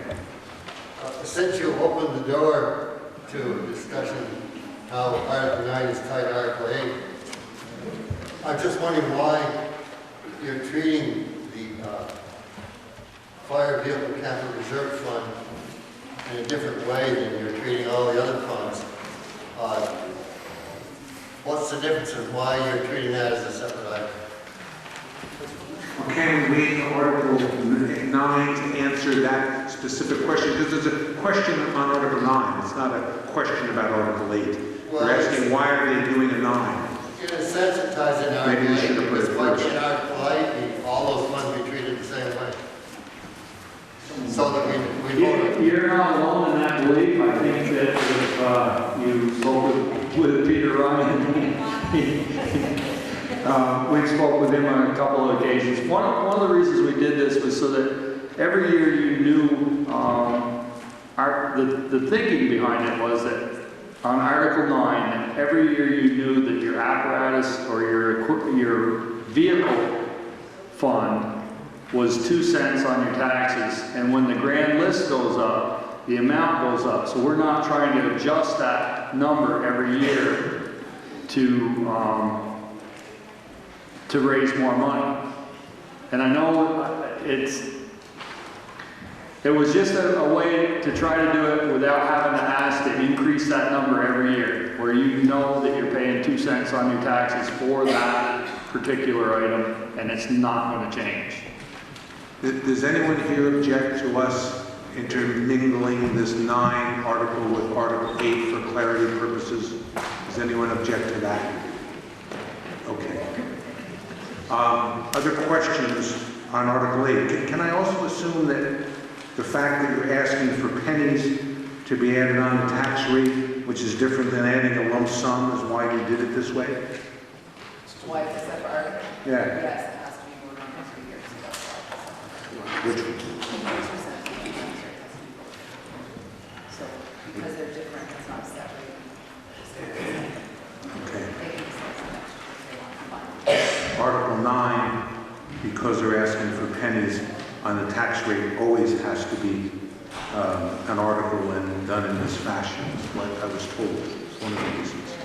Anyone else have a question? Yes, Alan? Alan, is your intention to change the penalty item tonight on Article 8 to the same type of fund? The question is there any contemplation of making the town reserve fund a request on Article 8 to make it, turn it into a request like Article 9 is? It's not our intention as of now. We haven't discussed it.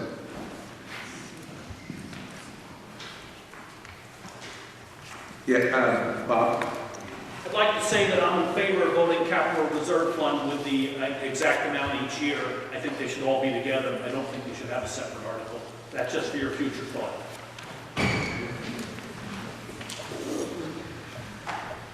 Any other questions? You can, if you have them. Well, it's just, my comment is that Peter made such a great argument for doing it the way they're doing it in Article 9, is that I agree with these other people that we should be treating all those capital reserves funds the same way. If that's the other way to do it. Okay. Not that I don't disagree with you, Ken, but why we've done the reserve funds this way is some years we increase them and some years money's tight, we decrease them. If we go through a reappraisal in a couple of years, we'll probably take that 5 out for a while. You'll notice the highway equipment fund reserve went up 5,000 this year because we got a huge expense coming in about 2020. It's a 25 to 30-year-old grader that's got to be replaced to the tune of $250,000. That's why these we can adjust more.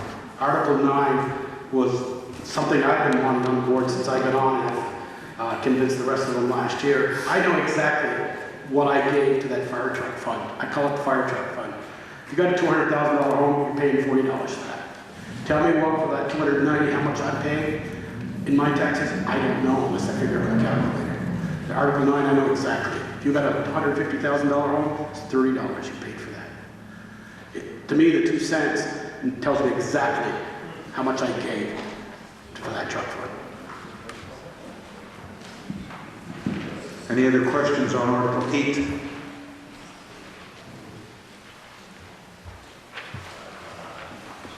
Yes? Can someone tell me how Article 8 compares with the equivalent article we voted last year in terms of bottom line? Question is, how does this year's total of $290,000 compared with last year? It's up $15,000 from last year, which is about 5%.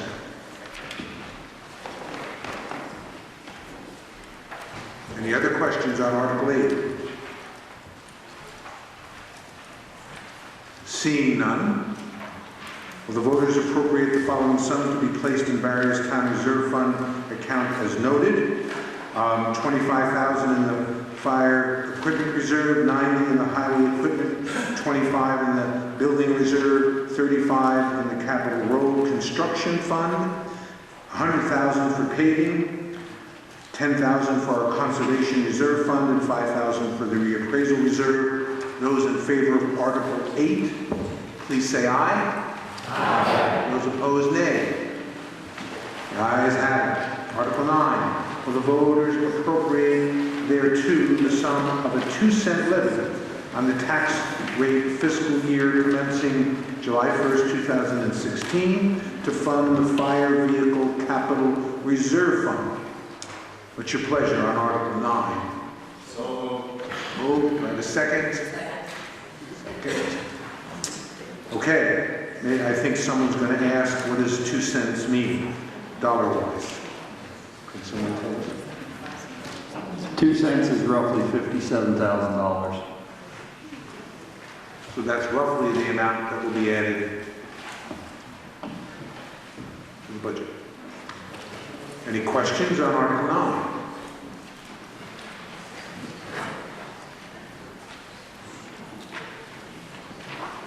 Yes? I would just like to make a recommendation that next year you do them all the same. Okay. It's just, or if you're going to do something like this, put this before the other one. Okay? Just a note. So the recommendation to, once again, to treat the reserve funds in the same fashion. Any other comments, questions? Seeing none, will the voters appropriate thereto the sum of a 2-cent levy on the tax rate fiscal year commencing July 1st, 2016 to fund the fire vehicle capital reserve fund? All those in favor of Article 9 as read, please say aye. Aye. Those opposed, nay. Article 9 is passed. Will the voters approve an appropriation of $131,721 for the Lawrence Memorial Library for its annual operating budget, said sum to be raised by taxes? What's your pleasure on 10? So moved. So moved. Second. Discussion on the library budget. Do we know what page the library budget is on for people that might want to look at it? 52 and 53.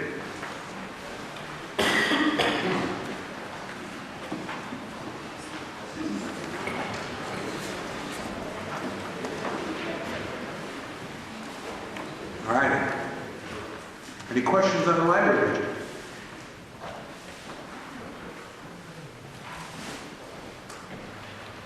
Seeing none, will the voters approve an appropriation of $131,721 for the Lawrence Memorial Library for its annual operating budget, said sum to be raised by taxes?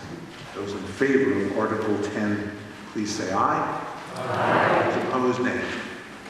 You've approved the library budget. Article 11, will the voters approve an appropriation of $15,000 to the Bristol Recreation Club, Inc., to cover maintenance and improvements to the grounds and facilities located at the Bristol Recreational Field, and to add to the club's capital expenditure fund for future improvements? What's your pleasure on Article 11?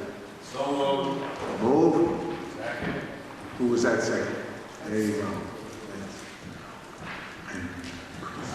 Discussion on Article 15, appropriation to the rec club. Everyone know where the rec field is?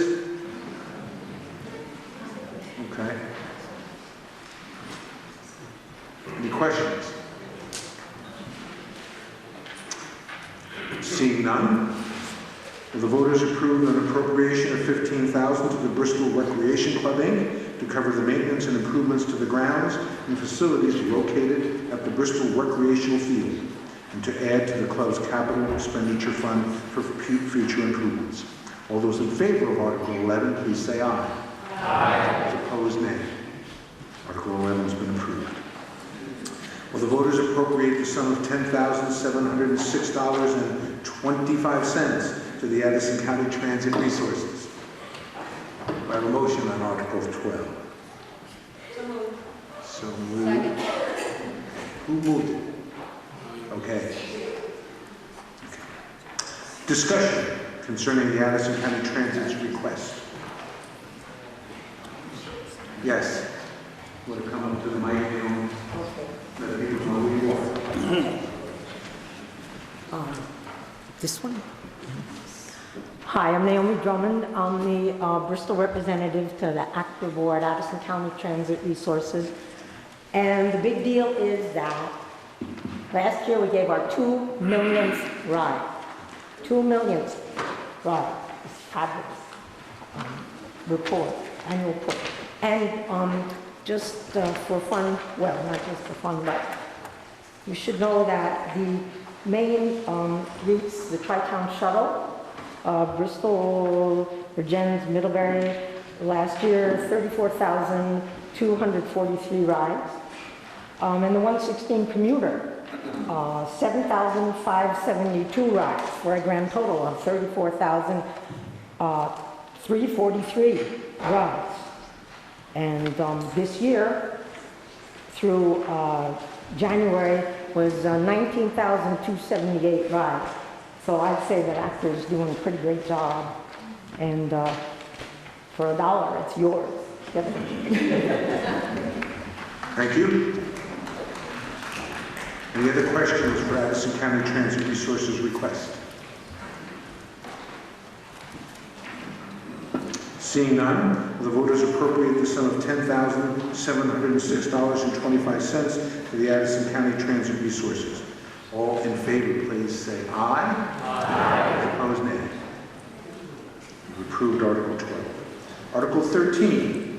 Will the voters appropriate the following sums in support of the organizations listed below, with said amounts being level funded or lower from the previous year? So all the funds that you see and the amounts requested were either the same as last year or maybe potentially a little less. I'm going to read them once so it's official, if you don't mind. Addison County Court Diversion, $1,150. Home Health, $4,700. The Humane Society, $1,000. The Parent-Child Center, $4,800. The Addison County Readers Program, $2,000. The After School Program, $1,275. The Bristol Band, $1,200. The Bristol Cemetery Association, $7,000. The Downtown Community Partnership, $10,000. Bristol Family Center, $4,000. The Bristol 4th of July Committee, $6,000. The Historical Society, $2,500. The Little League, $2,000. The Rescue Squad, $12,000. The Champlain Valley Agency on Aging, $2,700. The Counseling Service, $3,875. Elderly Services, $2,200. $3,250. Hospice Volunteer Services, $1,200. The John Graham Emergency Shelter, $1,400. The New Haven River Watch, $300.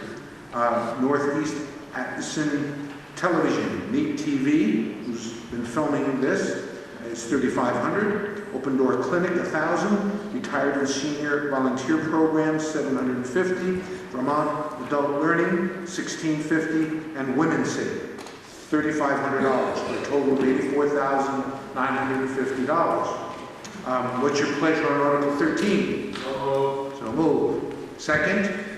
Second. Okay. Any discussion on any of the programs on Article 13? Yes? Please. Let everyone know who you are. Pardon? Let everyone know who you are. Oh, I am Naomi Drummond, and I am a foster grandparent.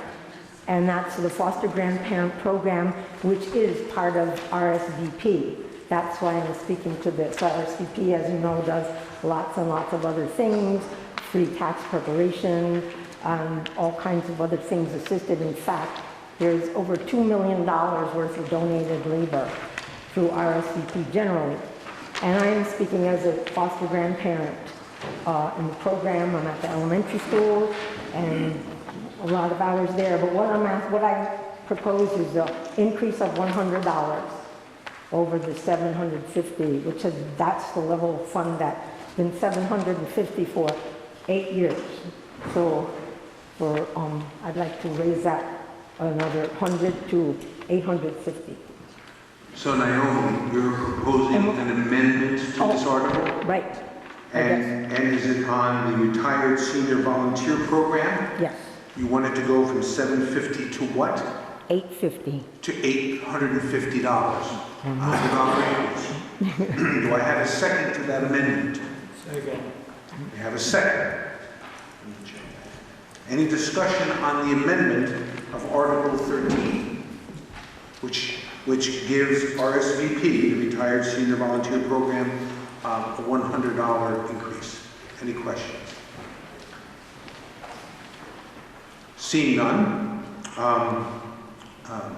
will the voters approve amending Article 13 to increase the Retired and Senior Volunteer Program to $850? All those in favor, please say aye. Aye. Those opposed, nay. Okay, you have amended Article 13. Any discussion, any questions on the article now that it's been amended?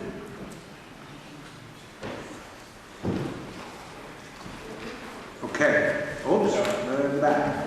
Mr. Moderator, I can talk from here because I got a pretty good voice. Let me go there. Randy Crowe, I live in Bristol. The Bristol Downtown Community Partnership, to my understanding, no longer exists, and it's called CORE. I'd offer an amendment that we change that to CORE versus Bristol Downtown Partnership.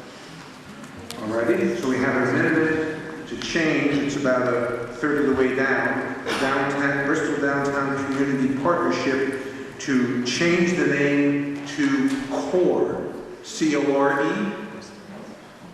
Is that its official name? It's Bristol Core. Bristol Core. Bristol Core. Okay. Do I have a second? Second. Okay. Any discussion on the amendment to change the name of one of the organizations to its now current name? Seeing none, those in favor of the amended article, which would replace Bristol Downtown Community Partnership with Bristol Core, please say aye. Aye. Any opposed? Okay, we've done that. Any other discussion, thoughts on Article 13? All right. Seeing none, will the voters appropriate the following sums in support of the organizations listed below, with said amounts being level funded or amended from the previous year?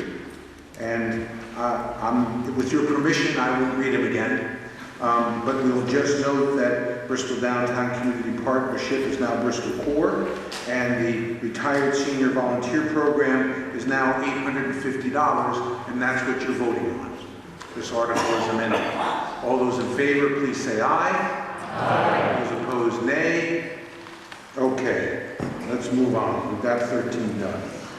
Will the voters advise the Select Board, Article 14, will the voters advise the Select Board that the sale of 32 North Street, which is the old Bristol Fire Department property, be sold as is? Just for information, the Select Board is looking for your advice.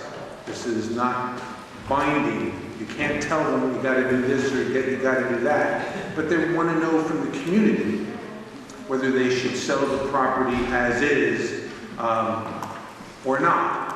So we'll have a yes or no vote at the end of this article to whatever shape it takes, as long as you understand you can't tell them what to do, but you can advise them what to do. Do I have a motion on 14? I guess I should answer that. We got a motion second.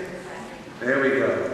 Okay, discussion on Article 14. Yes, sir. Steve Leopold, has there been any interest in the buildings? Has there been interest? We've had a couple of people that have shown some interest in the building, but not, no plans that we have concrete. The select board at this point does not have a plan in place. We're looking for thoughts and ideas from you guys, from the taxpayers, as to how you feel about it, what you think about it, and that's why this article is in here. Okay. Yes. You're not asking, Eric Carter, you're not asking whether or not it's to sell it. You just want to know whether or not you should sell it as it is. Correct. Correct. Kelly Lolliverty, were you planning on doing some work to it, or had you had any thoughts about that? Question is the select board have any thoughts on doing work to the property prior to any action? Based on the information we've received so far, the town of Bristol doesn't have the money to put into it. So I say sell it as it is. Yes. Is there any, Claire Wallace, any historical restrictions on what can be done with it? It's not in that district, Are so. there any historical restrictions on what can be done? It's not currently listed on the historical site, so there are no restrictions at this point. Yes. What is it currently zoned, and how would that restrict what an owner could do with it? Carol Wells asks, how is that property currently zoned? I believe, I would refer maybe to our zoning administrator, but I believe it's HDR that's around it. What does that mean? Heavy, high-density residential. So it's a high, you believe it's high-density residential around it. Do we have our zoning administrator here? Can you address that and just tell people who you are? I'm Eric Foreman, I'm the zoning administrator. So it is zoned high-density residential, which does put some caveats on what can be done with it, but it's the same as the station over on Fitch Avenue. It has certain businesses that are allowed, certain residential things that are allowed. I couldn't hear that. Yeah, stand close to You sound like the. All right, this is better. So there are caveats, and if you look at the HDR zone, I can't list them all, but there's conditional uses that are allowed there. There's residential uses that are allowed there. So there are certain things that can be done there. It's obviously not as much as a commercial zone, but there are several things that can be done there. Does that satisfy the question? Okay. Yes? Ted Lilas, the NH Munsell Hose Company building is absolutely on the state register of historic places. That was done in 1980. So it absolutely is listed there. The other thing is that we're kind of, as a historical society, we're kind of looking at maybe getting it on the federal register as well. This really has no teeth. It has absolutely nothing to do with what you can do with the building. But it's an iconic building. It's part of our town. We are going to come and go. And these buildings, hopefully without any tragedy, are going to stay and continue carrying on the flavor of our town. As an example, I'd like to use the Bristol Inn, which for decades was the center of social activity here in town. Towards the end, it sold a couple of times. Somebody was going to renovate it, demolished. Okay, that was the end of it. I also use the Catholic Church, the old Catholic Church, St. Ambrose Church, a beautiful structure with a steeple and a bell tower and Gothic arched windows, demolished. The old high school building, started in 1855 as the Bristol Scientific Institute and moved to the corner of Park Street, demolished.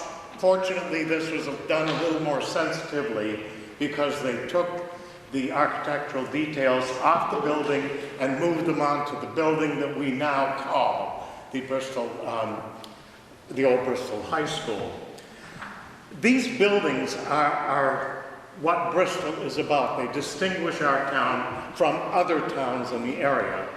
And I think we have to be very careful how we proceed with this building because the NH Munsell Hose Company building is one of them.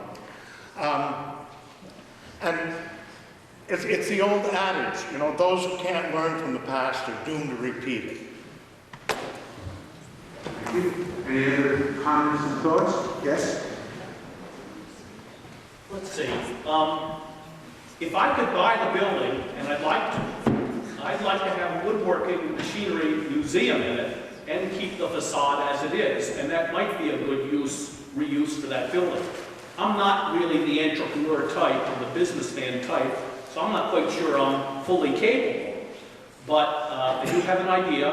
I'd love to keep it looking as it is, or even put the original fire department doors, replicas, back again, rather than the current garage doors. And I'd have that as, I have an idea that could be a benefit to the town to have a museum. I think there might be a little bit of a surge of interest in that kind of technology. I have tons of machinery and a good collection, and in general just stored in barns. So I have an idea for it. Was that a sales pitch for an investment bank? See me after the meeting. Okay. Any other thoughts concerning the old firehouse? Yes? Tom Wallace, if I were a select board member, I would not want the weight of this decision on myself. And what I would suggest, and I think Ted was very on the mark there, that some decisions were badly made in the past and reflected to this day. I would suggest you have a townwide referendum on the question. Okay. Let me comment, because nothing is more dear to my heart than that old... Nothing is more dear to my heart, besides my wife, than 32 North Street. I fought hard and long for it to get remodeled, and she just didn't work out. I didn't have the votes. But we're having a beautiful station on West Street, and I applaud that, and I think we're going to be there for 150 years.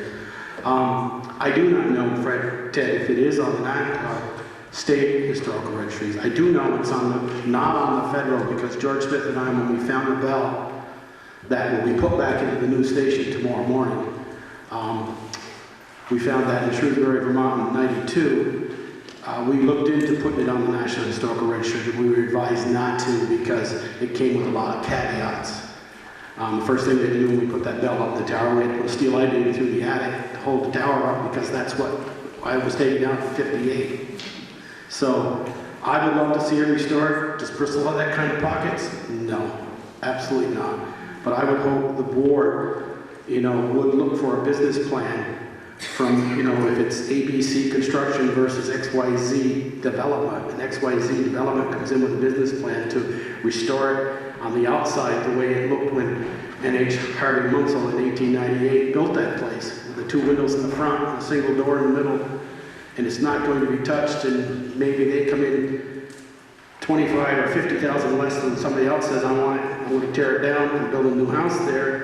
I say we sell it to the lower one that's going to restore it, because we just restored it for $50,000 and got what we wanted, or for a lesser price. So that's what I would hope the board would look at, working with a developer to restore it back to its original. We've done some research. Reg Dearborn, our non-official historical representative of fire department, he's put out 2 great magazine books about the N.H. Munsell when it started in 1893, and we've narrowed it down to that's one of the 1 or 2 oldest fire stations in the United States that's still active. Oldest fire station in the United States that's still active. That's why, Peter, correct me if I'm wrong, Peter Coffey, but it was mid-'80s that the National Fire Academy held their annual meeting in that fire station, because they wanted one of the old historical fire stations in the United States. And right now we found it's at least number 2 and maybe number 1 oldest active fire station in the United States. Hold on. Yeah, go ahead. I think that Joel speaks to my heart too. But the thing that, now that we've mentioned the booklet that Reg Dearborn has put out, this town has never actually built a fire station, so I think we're pretty darn proud that we're doing it right now. But if you read through those books, and they are certainly interesting and well done, you will read where time and time again these firemen have given up their time to maybe take the L off the house next door, to give up a year's pay to put the insulation in the new building in the back, And you just read that over and over and over, so I think they are to be commended for the sacrifices they've made financially as well as for their families, and this is long overdue, and I'm sure glad they're gonna get it.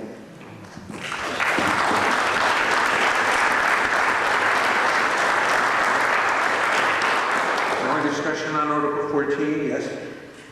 Vicki Greenhouse. I'm curious about what types of businesses are allowed in the high-density residential zone.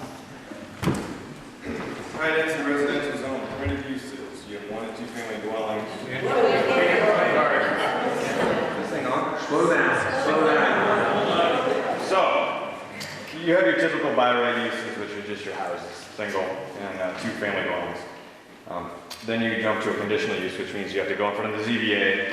There's a long list of criteria that you have to go through that they look at to make sure that the use that you're going for, even though it's an allowed conditional use, it still has to fit certain conditional use criteria. So that means, for example, a multifamily dwelling is a conditional use, but you'd have to go in front of the ZBA, show them your project. They could put caveats on it to say you need more parking, you need more trees, stuff like that. So with conditional uses, you have multifamily dwellings, professional and business offices, outdoor recreational facilities, clinics. All of these are definitions in the front of the book as well, but I'm sure we don't want to go there. Personal service, bed and breakfast, veterinary clinic, nursing home, retirement home, boarding house, community facility, and laundry. So those are the conditional uses that are allowed in the HDR zone. Okay. Other questions about the old firehouse? Yes. Jim Heffernan, and I'll probably get a ticket when I leave here. Because I think it'd make a heck of a good fire station. Sorry, a fire station. Police station. Police station. Police station. Just a little particular level of care to the building. And you got the back portion, and the town can use it for a number of things. Okay. I know there's a lot of individual and personal opinions, but I was wondering if the fire department, respectfully request that the fire department has an official position on what they'd like to see. So your question is, does the fire department have an official position? And anyone in the fire department want to speak to that? I won't comment for the fire department, but the fire facility design committee did overwhelmingly vote to sell that piece of property. Fire department, anyone want to represent in the fire department? Go ahead, Chief. Brett LaRose, Chief. Could you state your question again? Sure, I was just curious if the fire department had an official position on what they'd like to see done. I can't speak for the entire membership of the Bristol Fire Department, but as Michelle has already stated, during the design process for the new West Street Fire Station, we were asked to provide an opinion to the select board on what should be done with the old property, and given the fact that the town of Bristol at this time can't find any new uses for the property, and anybody can sit here and start throwing numbers in the air what might cost to renovate that building. We've heard people throw around numbers anywhere as low as $500,000 upwards to $800,000 to renovate that building. It's in that poor of condition. I can't stress that enough. So, not an official position. My opinion as fire chief and the recommendation by the design committee to the select board a year ago. Thank you. Any other questions? Or expressions? Okay, seeing none, a vote aye on Article 14 is advising... There's no vote. It's a question mark. It's a question mark. You're asking a question. It's a non-binding referendum. They vote. A yes vote on this article is that you're advising the select board that the property be sold as is. A nay vote would be something other than that, whatever it might be. I guess not as is. And as has been stated, this is not binding. what was warned as a question to you all, so you can express your opinions, other than what was said, and it was probably things that were said were maybe even more important than what the vote might be. Yes? Brett Rose again. I would just like to point out, for those who don't know, yes, we cannot bring the 1897 fire station to West Street with us, but what we are bringing with us is a lot of the history from that building. We're not bringing the plaster and lathe, but for years and years, many people in this community, you're missing out on your own history. It's hidden behind those doors. It's in the basement, it's in the attic, it's on the walls. And with your overwhelming approval last year on July 7th, we were permitted, part of the project was to build a smaller bay that not only will house the NH Munsell Hose Hook and Ladder Company's 1936 Ford American LaFrance pumper, but hose car and many other artifacts, wooden ladders that are over 100 years old. The list goes on and on. There will be a place to display all of these things that everyone in the community will be able to see just by walking by the building, because of the glass that's going to allow you to see in. So we are taking history with us, just not the building. Any other comments before we go to a vote? Okay, Peter? Hey, Ryan, I just comment, and you maybe have already said this because I can't hear, but I'd sell it for $1 if you could get somebody to retain as much of it as you could. I hope you're not thinking that we could make 10, 20, 30, 40, 50,000, even though that lot could very well be worth that. But if you can find someone that is willing to work with you, I'd give it to them, sell it to them for $1. Because that's what's more important than the money. Yes? Carol Wells. Would the select board consider hooking the building up to the town septic system if someone was interested in developing it to eliminate the issue that is currently there with the septic system and no place to put it? Question was, would the select board consider hooking it up to the existing municipal septic system here in downtown? No, we wouldn't. If somebody bought it and wanted to do something residential or something of that nature and restore it, if the building out back was taken down, there'd be plenty of room for septic. It would also require a change in our septic ordinance. As you probably know, maybe not, there is the architecturally great structure in the front, but there's quite a lengthy, not so necessarily an attractive building in the back, which actually housed most of the fire trucks. So there's two buildings on that property, one very visible and beautiful, and the other one less so in the back. That's part of the property. Okay, any other questions on Article 14? Okay, seeing none, a vote in favor is suggesting to the select board that the property be sold as is. A vote against the article would be an expression, do what you want, or something like that. Okay? So, are we clear? Clear as mud. So, will the voters advise the select board that the sale of 32 North Street, Bristol Fire Department, property be sold as is? Those in favor of that expression, please say aye. Aye. Those against that expression, please say no. No. Interesting. I think the ayes have it. You want to do a stand-up vote here? Okay. Everyone in agreement that we should perhaps do a head count? Okay. This is what we'll do. All those in favor of Article 14 as read, please stand.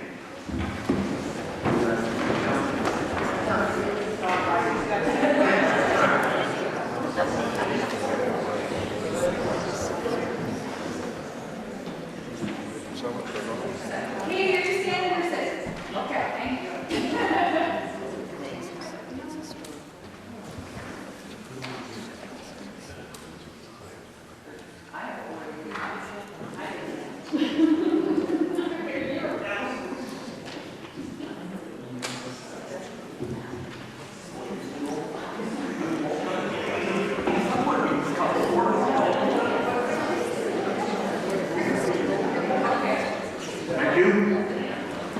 Those who vote nay, please stand.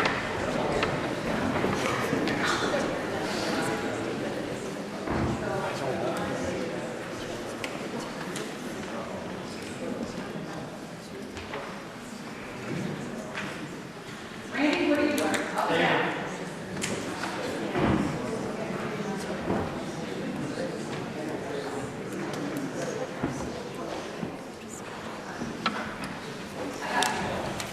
Okay, thank you very much. The results of the vote are 45 in the affirmative, 30 in the negative. That gives the select board a real clear idea.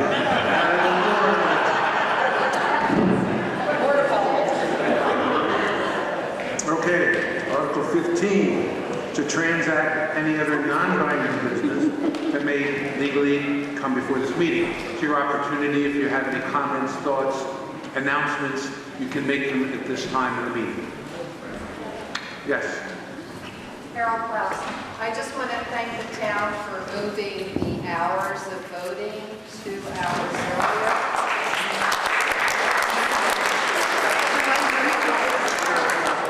Okay. Will this carry over to the general election in this fall? So this is what we'll be doing. Yes, the BCA has voted to change the hours to 7 A to 7 P from here on out. Any other comments, thoughts? Sure, Brian.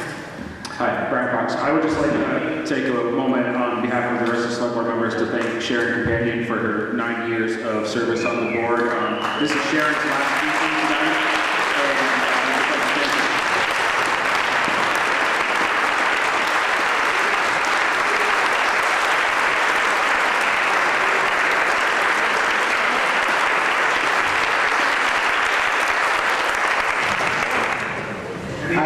Thank you very, very much. It has been an enjoyable ride. I won't lie to you, it's bittersweet. I'll miss it, but this is a great board. We've got some great people coming on, and I'm sure they'll do fine. Can I go? Yes. I'd also like to acknowledge, well, I have, you know me, I'm not going to get here without talking. I'd like to acknowledge our delinquent tax collector. If you look on page 24, it's less than $16,000. It's down 67% from last year.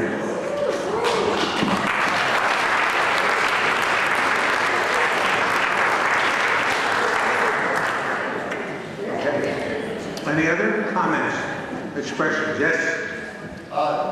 You folks need help with the chairs after the meeting? Yes. Please, some of you will sit around. We're going to take these chairs up and we're going to set up for the elections tomorrow. Randy? Move to adjourn. Move to adjourn. Second? Second. Those in favor? I think the ayes have it. Thank you. Good night.